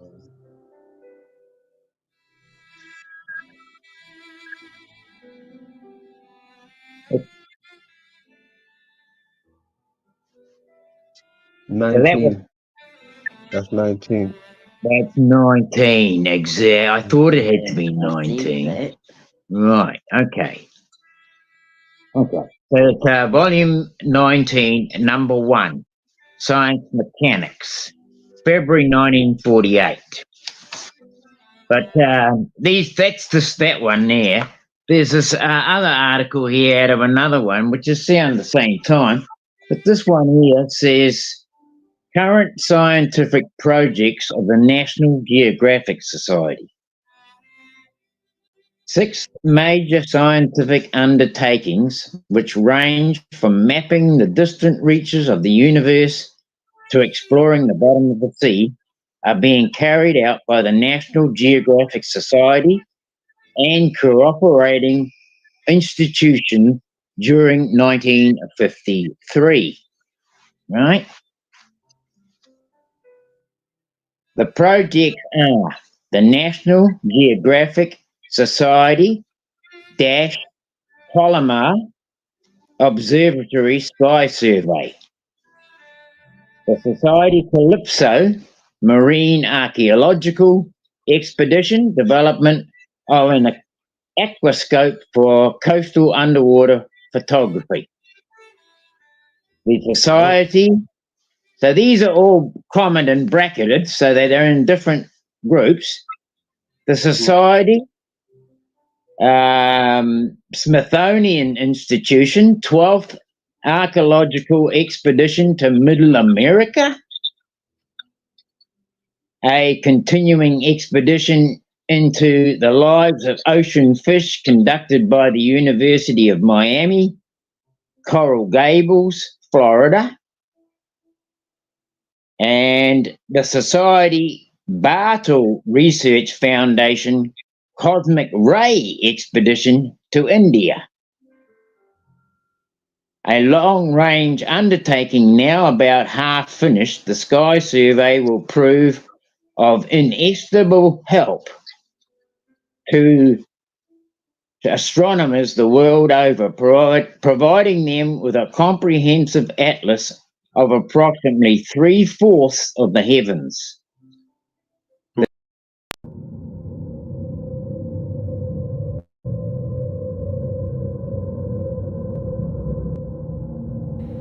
The Industrial Revolution and its consequences have been a disaster for the human race. They have greatly increased the life expectancy of those of us who live in advanced countries, but they have destabilized society, have made life unfulfilling, have subjected human beings to indignities, have led to widespread psychological suffering, in the third world to physical suffering as well, and have inflicted severe damage on the natural world. The continued development of technology will worsen the situation. It will certainly subject human beings to greater indignities and inflict greater damage on the natural world. It will probably lead to greater social disruption and psychological suffering, and it may even lead to increased physical suffering, even in advanced countries. The industrial technological system may survive or it may break down. If it survives, it may eventually achieve a low level of physical and psychological suffering, but only after it passes through a long and very painful period of adjustment, and only at the cost of permanently reducing human beings and many other living organisms to engineered products and mere cogs in the social machine. Furthermore, if the system survives, the consequences will be inevitable. There is no way of reforming it or modifying the system so as to prevent it from depriving people of dignity and autonomy. If the system breaks down, the consequences will still be very painful, but the bigger the system grows, the more disastrous the results of its breakdown will be. So if it is to break down, it had best break down sooner rather than later.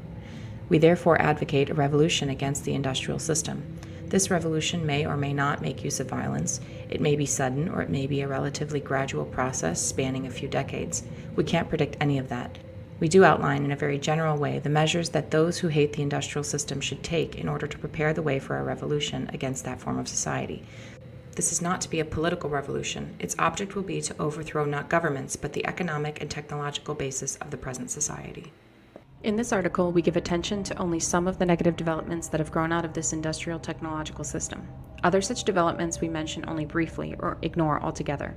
This does not mean we regard these other developments as unimportant.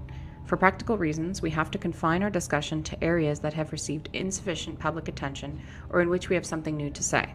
For example, since there are well-developed environmental and wilderness movements, we have written very little about environmental degradation or the destruction of wild nature, even though we consider these to be highly important. The psychology of modern leftism. Almost everyone will agree that we live in a deeply troubled society. One of the most widespread manifestations of the craziness of our world is leftism, so a discussion of the psychology of leftism can serve as an introduction to the discussion of the problems of modern society in general. But what is leftism? During the first half of the 20th century, leftism could have been practically identified with socialism.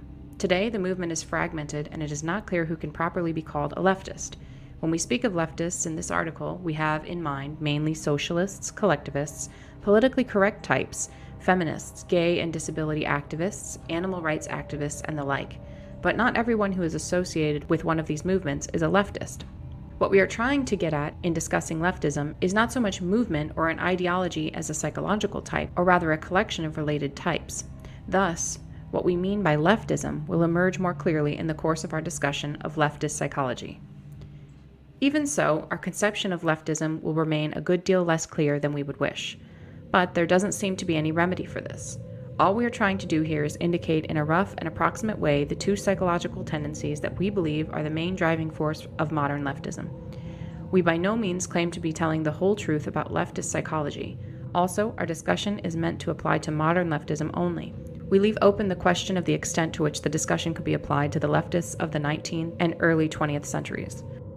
The two psychological tendencies that underlie modern leftism we call feelings of inferiority and over-socialization. Feelings of inferiority are characteristic of modern leftism as a whole, while over-socialization is characteristic only of a certain segment of modern leftism. But this segment is highly influential. Feelings of inferiority. By feelings of inferiority, we mean not only inferiority feelings in the strict sense, but as a whole spectrum of related traits: low self-esteem, feelings of powerlessness, depressive tendencies, defeatism, guilt, self-hatred, etc. We argue that modern leftists tend to have some such feelings, possibly more or less repressed, and that these feelings are decisive in determining the direction of modern leftism.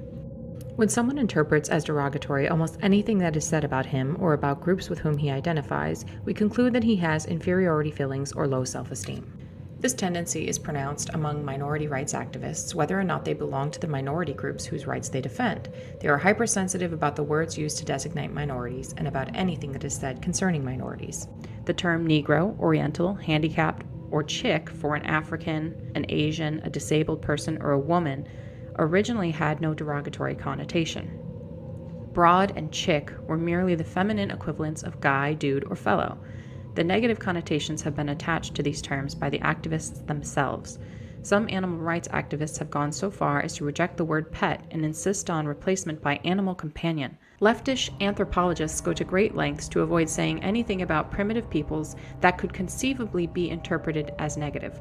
They want to replace the word primitive by non-literate. They may seem almost paranoid about anything that might suggest that primitive culture is inferior to ours. We do not mean to imply that primitive cultures are inferior to ours. We merely point out the hypersensitivity of leftish anthropologists.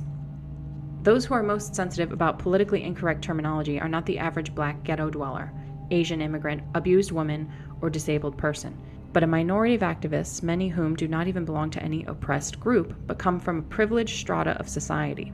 Political correctness has a strong hold among university professors who have secure employment with comfortable salaries, and the majority of whom are heterosexual white males from middle to upper middle class families. Many leftists have an intense identifications with the problems of groups that have an image of being weak: women, defeated, American Indians, repellent, homosexuals, or otherwise inferior. The leftists themselves feel that these groups are inferior.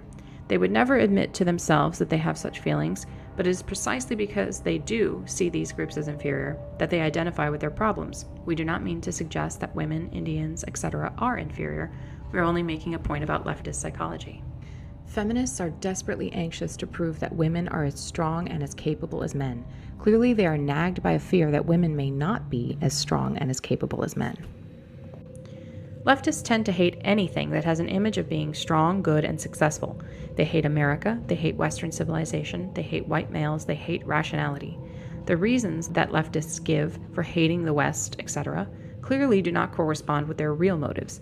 They say they hate the West because it is warlike, imperialistic, sexist, ethnocentric, and so forth. But where these same faults appear in socialist countries or in primitive cultures, the leftist finds excuses for them, or at best, he grudgingly admits that they exist, whereas he enthusiastically points out and often greatly exaggerates these faults where they appear in Western civilization. Thus, it is clear that these faults are not the leftist's real motive for hating America and the West. He hates America and the West because they are strong and successful. Words like self-confidence, self-reliance, initiative, enterprise, optimism, etc. play little role in the liberal and leftist vocabulary. The leftist is anti-individualistic, pro-collectivist. He wants society to solve everyone's problems for them, satisfy everyone's needs for them, take care of them. He is not the sort of person who has an inner sense of confidence in his ability to solve his own problems and satisfy his own needs. The leftist is antagonistic to the concept of competition because, deep inside, he feels like a loser. Art forms that appeal to modern leftish intellectuals tend to focus on sordidness, defeat, and despair, or else they take on an orgiastic tone, throwing off rational control as if there were no hope of accomplishing anything through rational calculation, and all that was left was to immerse oneself in the sensations of the moment. Modern leftish philosophers tend to dismiss reason, science, objective reality, and to insist that everything is culturally relative. It is true that one can ask serious questions about the foundation of scientific knowledge and about how, if at all, the concept of objective reality can be defined. But it is obvious that modern leftish philosophers are not simply cool-headed logicians systematically analyzing the foundations of knowledge. They are deeply involved emotionally with their attack on truth and reality. They attack these concepts because of their own psychological needs. For one thing, their attack is an outlet for hostility, and to the extent that it is successful, it satisfies the drive for power. More importantly, the leftist hates science and rationality because they classify certain beliefs as true, i.e., successful, superior, and other beliefs as false, i.e., failed, inferior. The leftist's feelings of inferiority run so deep that he cannot tolerate any classification of some things as successful or superior and other things as failed or inferior. This also underlies the rejection of many leftists of the concept of mental illness and of the utility of IQ tests. Leftists are antagonistic to genetic explanations of human abilities or behavior because such explanations tend to make some persons appear superior or inferior to others. Leftists prefer to give society the credit or blame for an individual's ability or lack of it. If a person is inferior, it is not his fault, but society's, because he has not been brought up properly. The leftist is not typically the kind of person whose feelings of inferiority make him a braggart, an egotist, a bully, self-promoter, or ruthless competitor. This kind of person has not wholly lost faith in himself. He has a deficit in his sense of power and self-worth, but he can still conceive of himself as having the capacity to be strong, and his efforts to make himself strong produce his unpleasant behavior. But the leftist is gone too far for that. His feelings of inferiority are so ingrained that he cannot conceive of himself as individually strong and valuable, hence the collectivism of the left. He can feel strong only as a member of a large organization or mass movement with which he identifies himself. Notice the masochistic tendency of leftist tactics. Leftists protest by lying down in front of vehicles. They intentionally provoke police or racists to abuse them, etc. These tactics may often be effective, but many leftists use them not as means to an end, but because they prefer masochistic tactics. Self-hatred is a leftist trait. Leftists may claim that their activism is motivated by compassion or moral principles, and moral principle does play a role for the leftists of the over-socialized type. But compassion and moral principle cannot be the main motives for leftist activism. Hostility is too prominent a component of leftist behavior, so is the drive for power. Moreover, much leftist behavior is not rationally calculated to be of benefit to the people whom the leftists claim to be trying to help. For example, if one believes that affirmative action is good for black people, does it make sense to demand affirmative action in hostile or dogmatic terms? Obviously, it would be more productive to take a diplomatic and conciliatory approach that would make at least verbal and symbolic concessions to white people who think that affirmative action discriminates against them. But leftist activists do not take such an approach because it would not satisfy their emotional needs. Helping black people is not their real goal. Instead, race problems serve as an excuse for them to express their own hostility and frustrated need for power. In doing so, they actually harm black people because the activist hostile attitude toward the white majority tends to intensify race hatred. If our society had no social problems at all, leftists would have to invent problems in order to provide themselves with an excuse for making a fuss. We emphasize that the foregoing does not pretend to be an accurate description of everyone who might be considered a leftist. It is only a rough indication of a general tendency of leftism. Over-socialization. Psychologists use the term socialization to designate the process by which children are trained to think and act as society demands.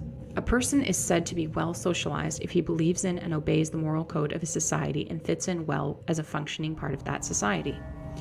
It may seem senseless to say that many leftists are over-socialized, since the leftist is perceived as a rebel. Nevertheless, the position can be defended. Many leftists are not such rebels as they seem. The moral code of our society is so demanding that no one can think, feel, and act in a completely moral way.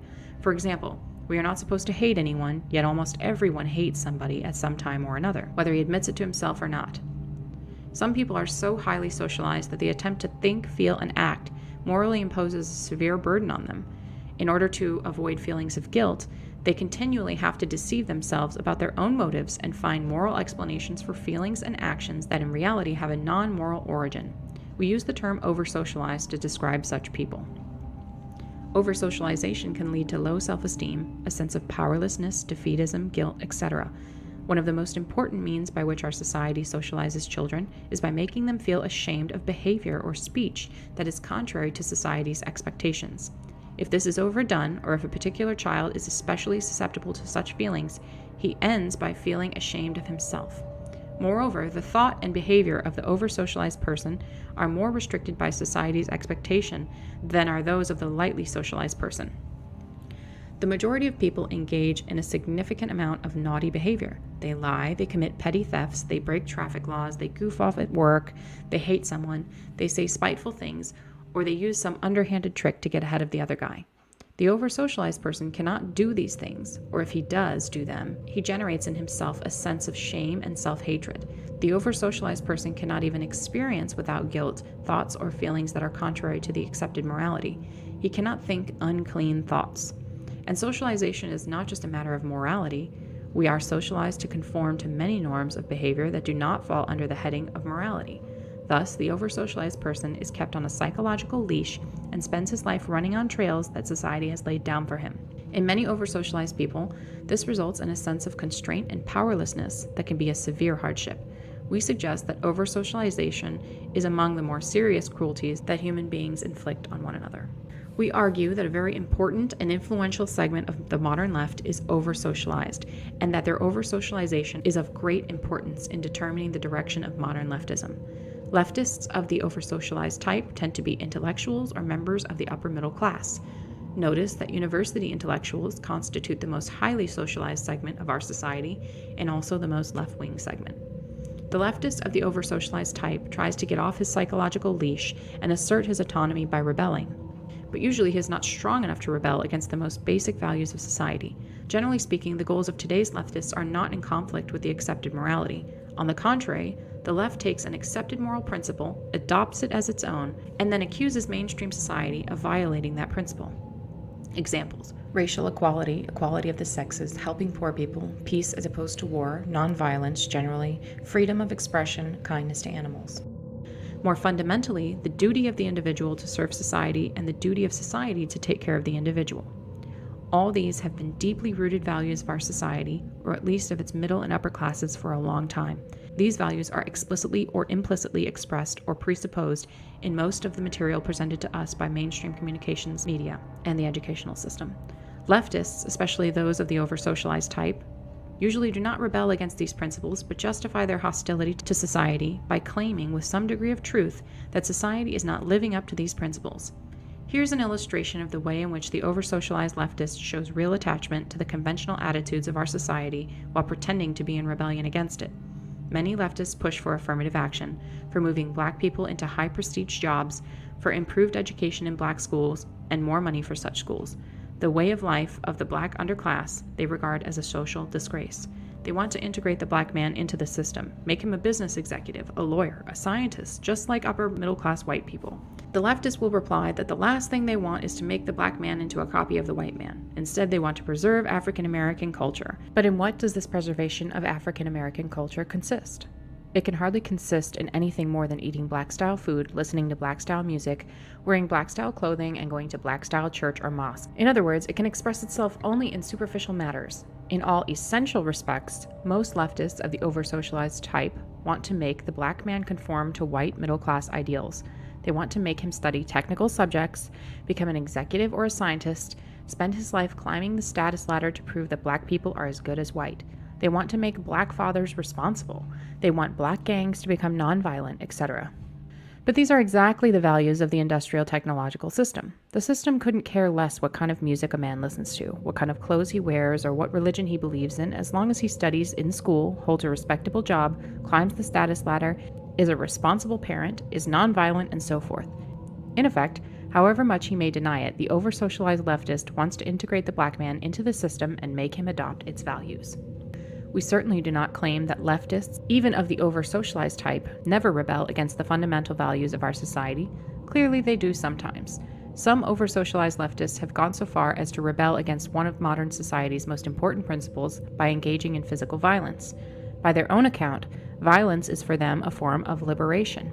In other words, by committing violence, they break through the psychological restraints that have been trained into them. Because they are over-socialized, these restraints have been more confining for them than others, hence their need to break free of them. But they usually justify their rebellion in terms of mainstream values. If they engage in violence, they claim to be fighting against racism or the like. We realize that many objections could be raised to the foregoing thumbnail sketch of leftist psychology. The real situation is complex, and anything like a complete description of it would take several volumes, even if the necessary data were available. We claim only to have indicated very roughly the two most important tendencies of the psychology of modern leftism. The problems of the leftist are indicative of the problems of our society as a whole. Low self-esteem, depressive tendencies, and defeatism are not restricted to the left. Though they are especially noticeable in the left, they are widespread in our society. And today's society tries to socialize us to a greater extent than any previous society. We are even told by experts how to eat, how to exercise, how to make love, how to raise our kids, and so forth. The power process. Human beings have a need, probably based in biology, for something that we will call the power process. This is closely related to the need for power, which is widely recognized, but it is not quite the same thing. The three most clear-cut of these we call goal, effort, and attainment of goal. Everyone needs to have goals whose attainment requires effort and needs to succeed in attaining at least some of his goals. The fourth element is more difficult to define and may not be necessary for everyone. We call it autonomy, and we'll discuss it later. Consider the hypothetical case of a man who can have anything he wants just by wishing for it. Such a man has power, but he will develop serious psychological problems. At first, he will have a lot of fun, but by and by he will become acutely bored and demoralized. Eventually, he may become clinically depressed. History shows that leisured aristocracies tend to become decadent. This is not true of fighting aristocracies that have to struggle to maintain their power, but leisured, secure aristocracies that have no need to exert themselves usually become bored, hedonistic, and demoralized, even though they have power. This shows that power is not enough. One must have goals toward which to exercise one's power. Everyone has goals, if nothing else, to obtain the physical necessities of life. Food, water, and whatever clothing and shelter are made necessary by the climate. But the leisured aristocrat obtains these things without effort, hence his boredom and demoralization. Non-attainment of important goals results in death if the goals are physical necessities, and in frustration if non-attainment of the goals is compatible with survival. Consistent failure to attain goals throughout life results in defeatism, low self-esteem, or depression. Thus, in order to avoid serious psychological problems, a human being needs goals whose attainment requires effort, and he must have a reasonable rate of success in attaining his goals. Surrogate activities. But not every leisured aristocrat becomes bored and demoralized. For example, the Emperor Hirohito, instead of sinking into decadent hedonism, devoted himself to marine biology, a field in which he became distinguished. When people do not have to exert themselves to satisfy their physical needs, they often set up artificial goals for themselves. In many cases, they then pursue these goals with the same energy and emotional involvement that they otherwise would have put into the search for physical necessities. Thus, the aristocrats of the Roman Empire had their literary pretensions. Many European aristocrats a few centuries ago invested tremendous time and energy in hunting, though they certainly didn't need the meat. Other aristocracies have competed for status through elaborate displays of wealth, and few aristocrats like Hirohito have turned to science. We use the term surrogate activity to designate an activity that is directed toward an artificial goal that people set up for themselves merely in order to have some goal to work toward, or let us say merely for the sake of the fulfillment that they get from pursuing the goal. Here's a rule of thumb for the identification of surrogate activities. Given a person who devotes much time and energy to the pursuit of goal X, ask yourself this: if he had to devote most of his time and energy to satisfying his biological needs, and if that effort required him to use his physical and mental faculties in a varied and interesting way, would he feel seriously deprived because he did not attain goal X? If the answer is no, then the person's pursuit of goal X is a surrogate activity. Hirohito's studies in marine biology clearly constituted a surrogate activity, since it is pretty certain that if Hirohito had had to spend his time working at interesting, non-scientific tasks in order to obtain the necessities of life, he would not have felt deprived because he didn't know all about the anatomy and life cycles of marine animals. On the other hand, the pursuit of sex and love, for example, is not a surrogate activity because most people, even if their existence were otherwise satisfactory, would feel deprived if they passed their lives without ever having a relationship with a member of the opposite sex. But pursuit of an excessive amount of sex, more than one really needs, can be a surrogate activity. In modern industrial society, only minimal effort is necessary to satisfy one's physical needs. It is enough to go through a training program to acquire some petty technical skill, then come to work on time and exert the very modest effort needed to hold a job. The only requirements are a moderate amount of intelligence, and most of all, simple obedience. If one has those, society takes care of one from cradle to grave. Yes, there is an underclass that cannot take the physical necessities for granted, but we are speaking here of mainstream society. Thus, it is not surprising that modern society is full of surrogate activities. These include scientific work, athletic achievement, humanitarian work, artistic and literary creation, climbing the corporate ladder, acquisition of money and material goods far beyond the point at which they cease to give any additional physical satisfaction, and social activism when it addresses issues that are not important for the activist personally, as in the case of white activists who work for the rights of non-white minorities. These are not always pure surrogate activities, since for many people they may be motivated in part by needs other than the need to have some goal to pursue. Scientific work may be motivated in part by a drive for prestige, artistic creation by a need to express feelings, militant social activism by hostility. But for most people who pursue them, these activities are in large part surrogate activities. For example, the majority of scientists will probably agree that the fulfillment they get from their work is more important than the money and the prestige they earn. For many, if not most people, surrogate activities are less satisfying than the pursuit of real goals, that is, goals that people would want to attain even if their need for the power process were already fulfilled. One indication of this is the fact that in many or most cases, people who are deeply involved in surrogate activities are never satisfied, never at rest.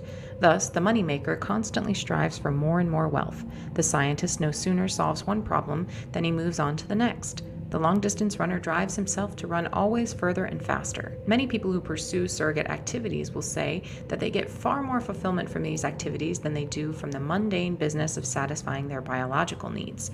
But that is because in our society, the effort needed to satisfy the biological needs has been reduced to triviality. More importantly, in our society, people do not satisfy their biological needs autonomously, but by functioning as parts of an immense social machine. In contrast, people generally have a great deal of autonomy in pursuing their surrogate activities. Autonomy. Autonomy as part of the power process may not be necessary for every individual, but most people need a greater or lesser degree of autonomy in working toward their goals.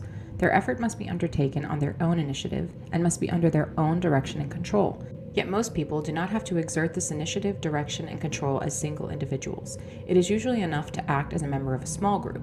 Thus, if half a dozen people discuss a goal among themselves and make a successful joint effort to attain that goal, their need for the power process will be served. But if they work under rigid orders handed down from above that leave them no room for autonomous decision and initiative, then their need for the power process will not be served. The same is true when decisions are made on a collective basis if the group making the collective decision is so large that the role of each individual is insignificant. It is true that some individuals seem to have little need for autonomy. Either their drive for power is weak or they satisfy it by identifying themselves with some powerful organization to which they belong. And then there are unthinking animal types who seem to be satisfied with a purely physical sense of power, the good combat soldier who gets his sense of power by developing fighting skills that he is quite content to use in blind obedience to his superiors. But for most people, it is through the power process, having a goal, making an autonomous effort, and attaining the goal, that self-esteem, self-confidence, and a sense of power are acquired. When one does not have adequate opportunity to go through the power process, the consequences are, depending on the individual and on the way the power process is disrupted, boredom, demoralization, low self-esteem, inferiority feelings, defeatism, depression, anxiety, guilt, frustration, hostility, spouse or child abuse, insatiable hedonism, abnormal sexual behavior, sleep disorders, eating disorders, etc. Sources of social problems. Any of the foregoing symptoms can occur in any society, but in modern industrial society they are present on a massive scale. We aren't the first to mention that the world today seems to be going crazy. This sort of thing is not normal for human societies. There is good reason to believe that primitive man suffered from less stress and frustration and was better satisfied with his way of life than modern man is. It is true that not all was sweetness and light in primitive societies. Abuse of women was common among the Australian Aborigines. Transsexuality was fairly common among some of the American Indian tribes. But it does appear that, generally speaking, the kinds of problems that we have listed in the preceding paragraph were far less common among primitive peoples than they are in modern society. We attribute the social and psychological problems of modern society to the fact that society requires people to live under conditions radically different from those under which the human race evolved, and to behave in ways that conflict with the patterns of behavior that the human race developed while living under the earlier conditions. It is clear from what we have already written that we consider lack of opportunity to properly experience the power process as the most important of the abnormal conditions to which modern society subjects people. But it is not the only one. Before dealing with disruption of the power process as a source of social problems, we will discuss some of the other sources. Among the abnormal conditions present in modern industrial society are excessive density of population, isolation of man from nature, excessive rapidity of social change, and the breakdown of natural small-scale communities such as the extended family, the village, or the tribe. It is well known that crowding increases stress and aggression. The degree of crowding that exists today and the isolation of man from nature are consequences of technological progress. All pre-industrial societies were predominantly rural. The Industrial Revolution vastly increased the size of cities and the proportion of the population that lives in them, and modern agricultural technology has made it possible for the Earth to support a far denser population than it ever did before.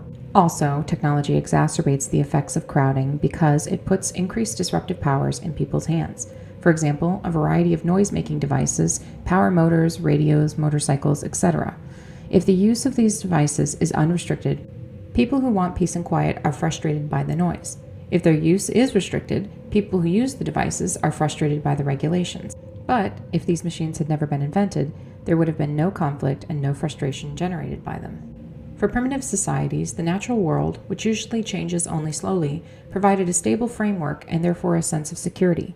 In the modern world, it is human society that dominates nature rather than the other way around, and modern society changes very rapidly owing to technological change. Thus, there is no stable framework. The conservatives are fools. They whine about the decay of traditional values, yet they enthusiastically support technological progress and economic growth.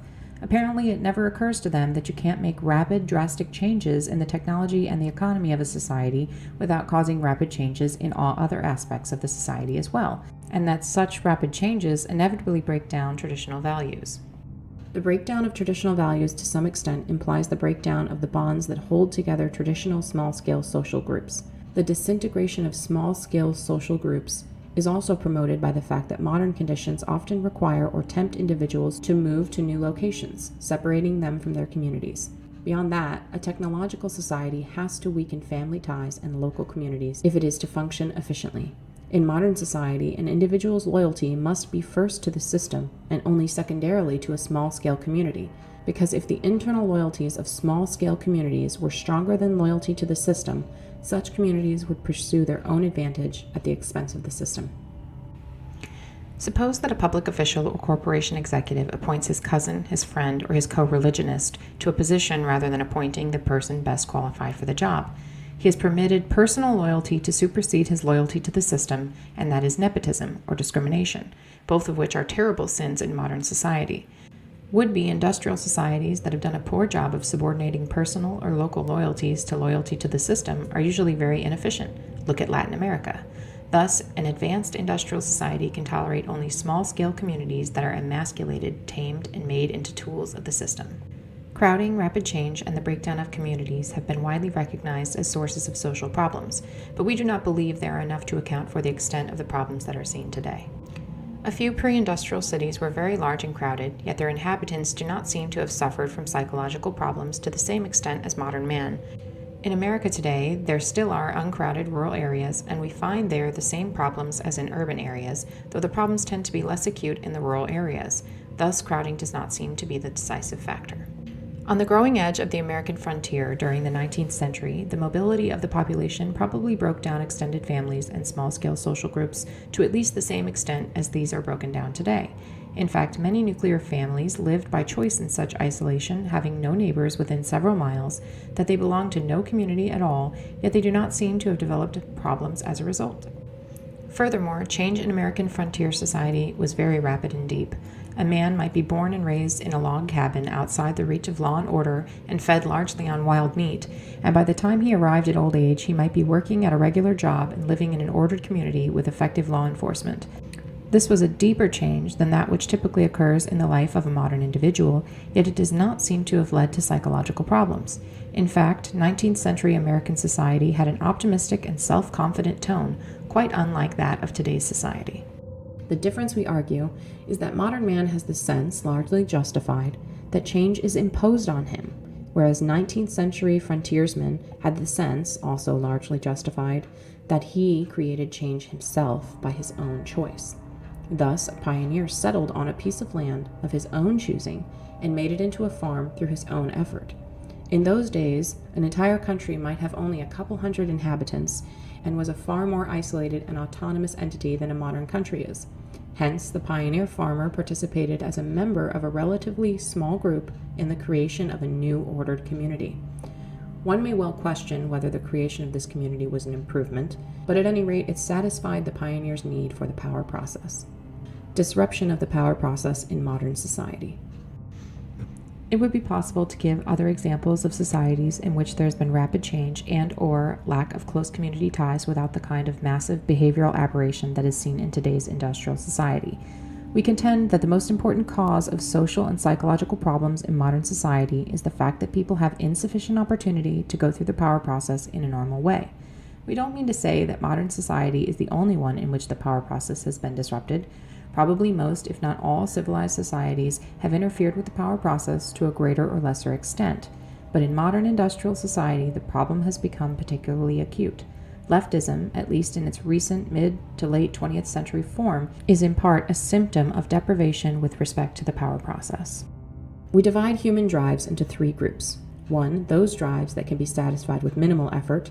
2. Those that can be satisfied but only at the cost of serious effort. 3. Those that cannot be adequately satisfied no matter how much effort one makes. The power process is the process of satisfying the drives of the second group. The more drives there are in the third group, the more there is frustration, anger, eventual defeatism, depression, etc. In modern industrial society, natural human drives tend to be pushed into the first and third groups, and the second group tends to consist increasingly of artificially created drives. In primitive societies, physical necessities generally fall into group 2. They can be obtained, but only at the cost of serious effort. But modern society tends to guarantee the physical necessities to everyone, in exchange for only minimal effort. Hence, physical needs are pushed into group 1. There may be disagreement about whether the effort needed to hold a job is minimal, but usually, in lower to middle level jobs, whatever effort is required is merely that of obedience. You sit or stand where you are told to sit or stand, and do what you are told to do in the way you are told to do it. Seldom do you have to exert yourself seriously, and in any case you have hardly any autonomy in work, so the need for the power process is not well served. Social needs such as sex, love, and status often remain in group 2 in modern society, depending on the situation of the individual. But, except for people who have a particularly strong drive for status, the effort required to fulfill the social drives is insufficient to satisfy adequately the need for the power process. So certain artificial needs have been created that fall into group 2, hence serve the need for the power process. Advertising and marketing techniques have been developed that make many people feel they need things that their grandparents never desired or even dreamed of. It requires serious effort to earn enough money to satisfy these artificial needs, hence they fall into group 2. Modern man must satisfy his need for the power process, largely through a pursuit of the artificial needs created by the advertising and marketing industry and through surrogate activities. It seems that for many people, maybe the majority, these artificial forms of the power process are insufficient. A theme that appears repeatedly in the writings of the social critics of the second half of the 20th century is the sense of purposelessness that afflicts many people in modern society.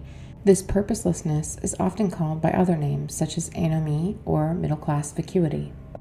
We suggest that the so-called identity crisis is actually a search for a sense of purpose, often for commitment to a suitable surrogate activity.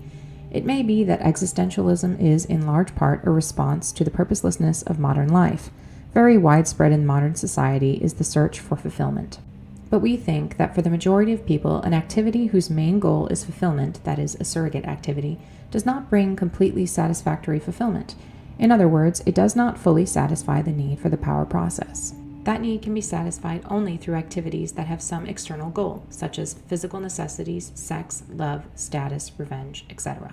Moreover, where goals are pursued through earning money, climbing the status ladder, or functioning as part of the system in some other way, most people are not in a position to pursue their goals autonomously. Most workers are someone else's employee, and as we pointed out in paragraph 61, must spend their days doing what they are told to do in the way they are told to do it. Even most people who are in business for themselves have only limited autonomy. It is a chronic complaint of small business persons and entrepreneurs that their hands are tied by excessive government regulation. Some of these regulations are doubtless unnecessary, but for the most part, government regulations are essential and inevitable parts of our extremely complex society. A large portion of small businesses today operate on the franchise system. It was reported in the Wall Street Journal a few years ago that many of the franchise-granting companies require applicants for franchises to take a personality test that is designed to exclude those who have creativity and initiative, because such persons are not sufficiently docile to go along obediently with the franchise system. This excludes from small business many of the people who most need autonomy. Today, people live more by virtue of what the system does for them or to them than by virtue of what they do for themselves. And what they do for themselves is done more and more along channels laid down by the system. Opportunities tend to be those that the system provides. The opportunities must be exploited in accord with the rules and regulations, and techniques prescribed by the experts must be followed if there is to be a chance of success. Thus, the power process is disrupted in our society through a deficiency of real goals and a deficiency of autonomy in pursuit of goals. But it is also disrupted because of those human drives that fall into group 3, the drives that one cannot adequately satisfy no matter how much effort one makes. One of these drives is the need for security. Our lives depend on decisions made by other people. We have no control over these decisions, and we usually do not even know the people who make them.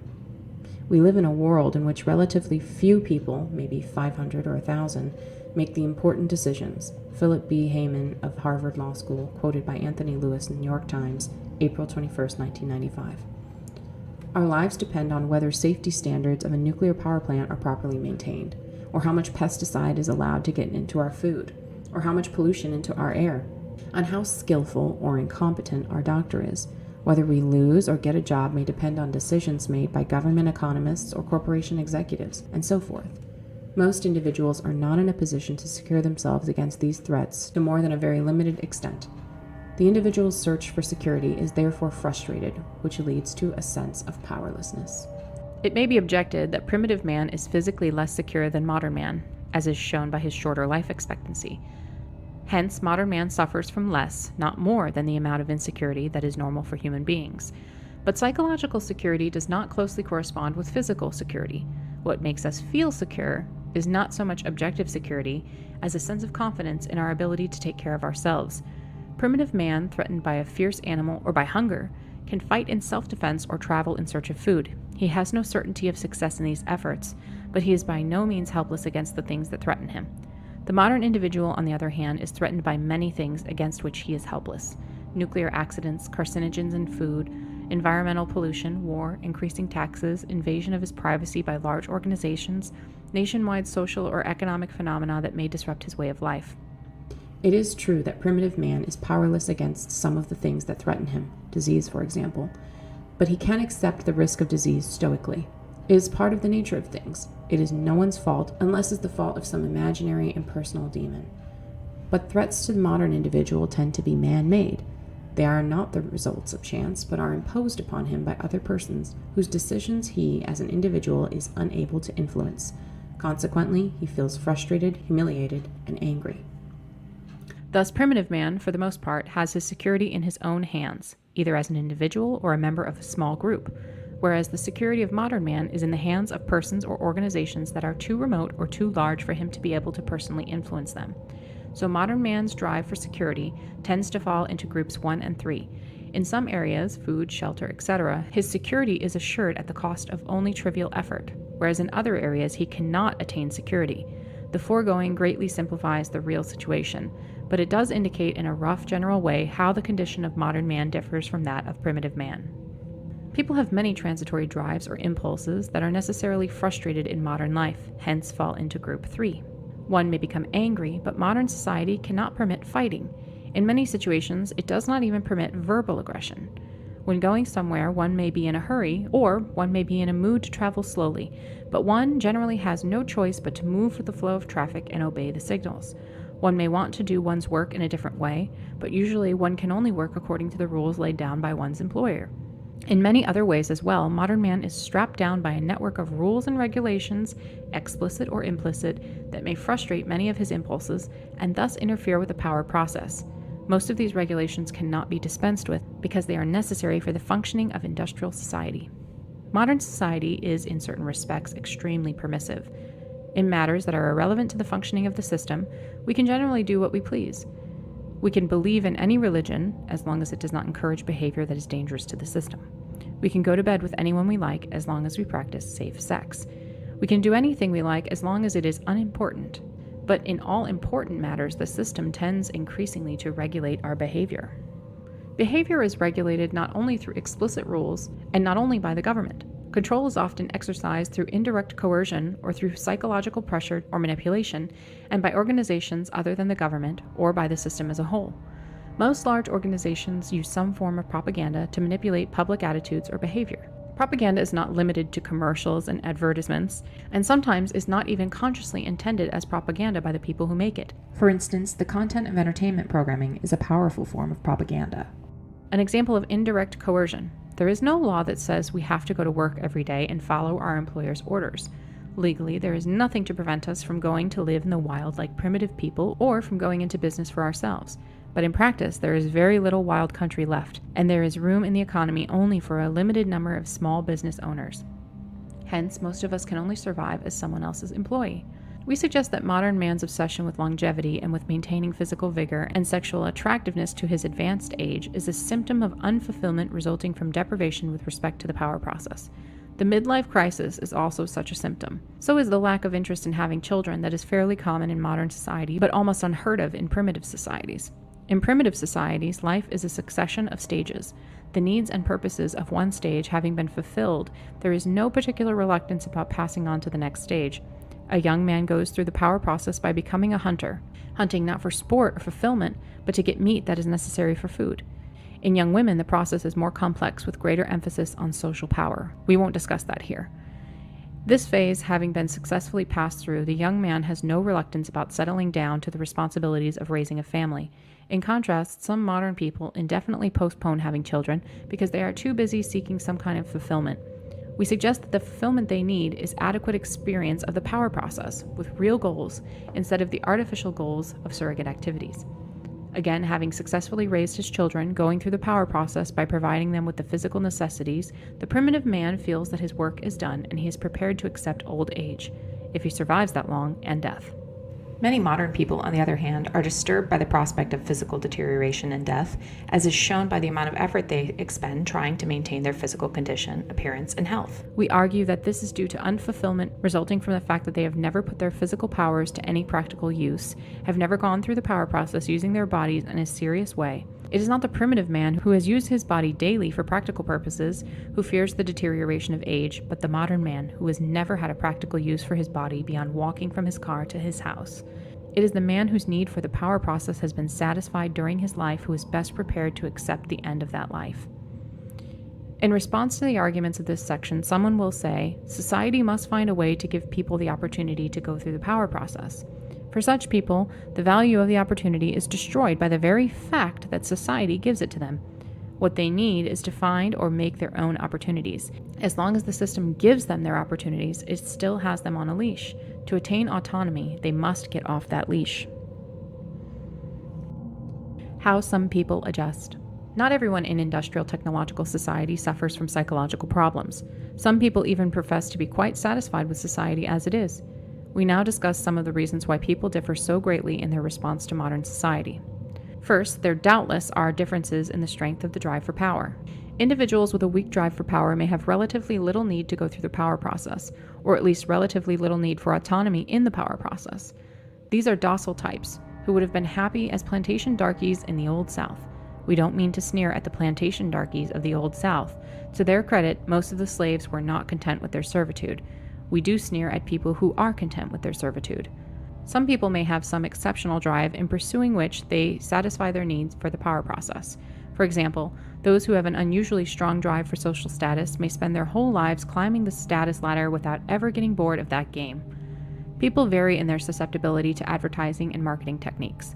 Some are so susceptible that, even if they make a great deal of money, they cannot satisfy their constant craving for the shiny new toys that the marketing industry dangles before their eyes. So they always feel hard-pressed financially, even if their income is large and their cravings are frustrated. Some people have low susceptibility to advertising and marketing techniques.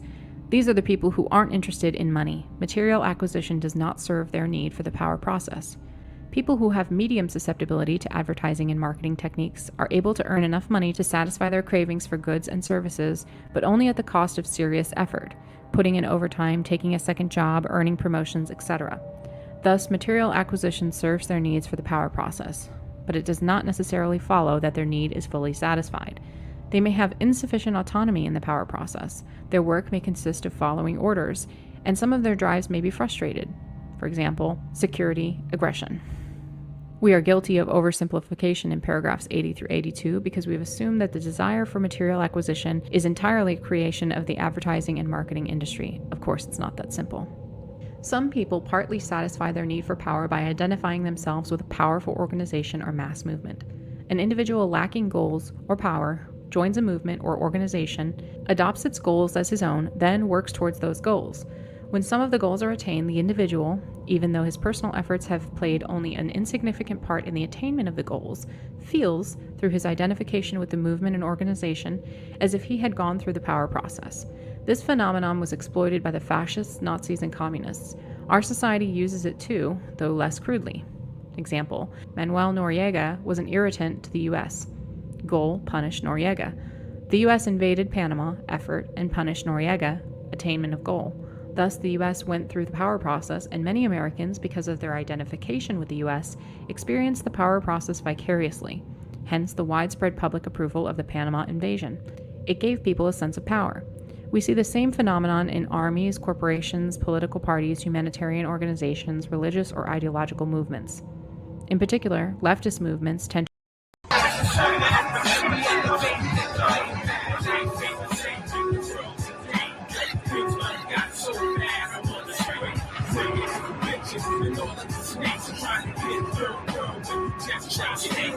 drugs, sex, glamour, the hammer of God that solves in your evil abyss. Kiss up the czar, the odd bazaar, far beyond still appeals with the quickness. Bitches witness, open tongue and stitches, snitches, smoking cones and bitches, plotting attacks of fat stacks. My back contract, got a mat finish to diminish very discriminates or images. Entering my poisonous jungle where mad fake niggas fumble. I'm simmering flesh to the bone, necks are blown off the body. Shoddy style and hotties got me highly bound. I wonder why lifestyle child still fouled and bow from pissed out. Busted cow turns all my scripts foul. No matter how much I clutch my holy Bible, my rivals see my survival was vital when try to throw me vitals. They show me ice. My cycles in the blood of my enemy battle within my symmetries of 1 to infinity. Projects, a house the mind of a gun like Barnabas. Dark shadows are hot, enlarged by the dominance. Momentum worry, armies that Marbury, dimes that parlay until your life turns to law. Life ain't the same in the world today.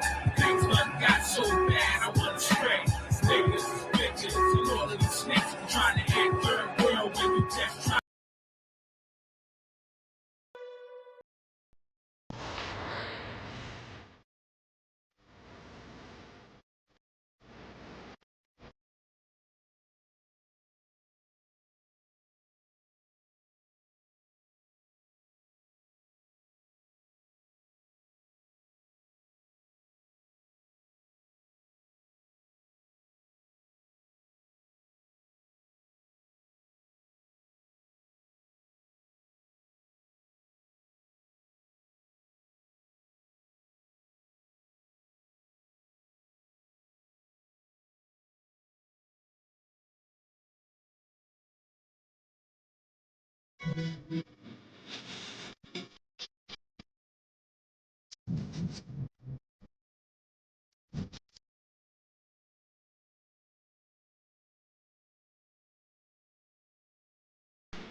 Excerpts from the vagina monologues, facial acne scar, an orthopedic headgear. Let your battery charger think you need a rest here, or give a candy bar to the engineer so your vocals come out in the final mix. Final skip at your performance, but it just ride a brainwave and you're failing to exist. You can't hide in the main stage. You put you on the manly list. So what are you doing here? You're a girl with breast reduction, acting like she said something.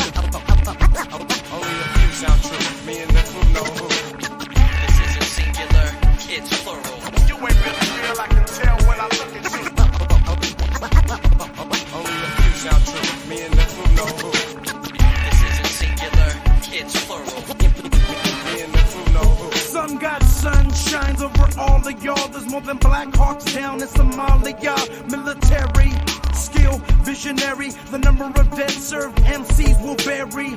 Different sizes, forms, and shapes. If they're not surprised to be informed by a tape, they're not knowing that hip-hop's growing into the next boxing. To max toxins, glistening to the missiles of the sound, whistling and listening the system of a down. Armenians, horrible the medium, Minotaur and centaurs, I'm not needing them. Stare down the gun with one wins. Now that I roll with confidence, I'm convinced. Ow! It's my turn to be a star. Fuck with me, I'll burn the flag on your core. Juvenile boost and I show good signs to be verbally active. There's something about records and titles and I'm breaking and savage. Your help is like a better wife choking on a knuckle sandwich. I got niggas so scared they won't say my name in sign language. Only a few sound true.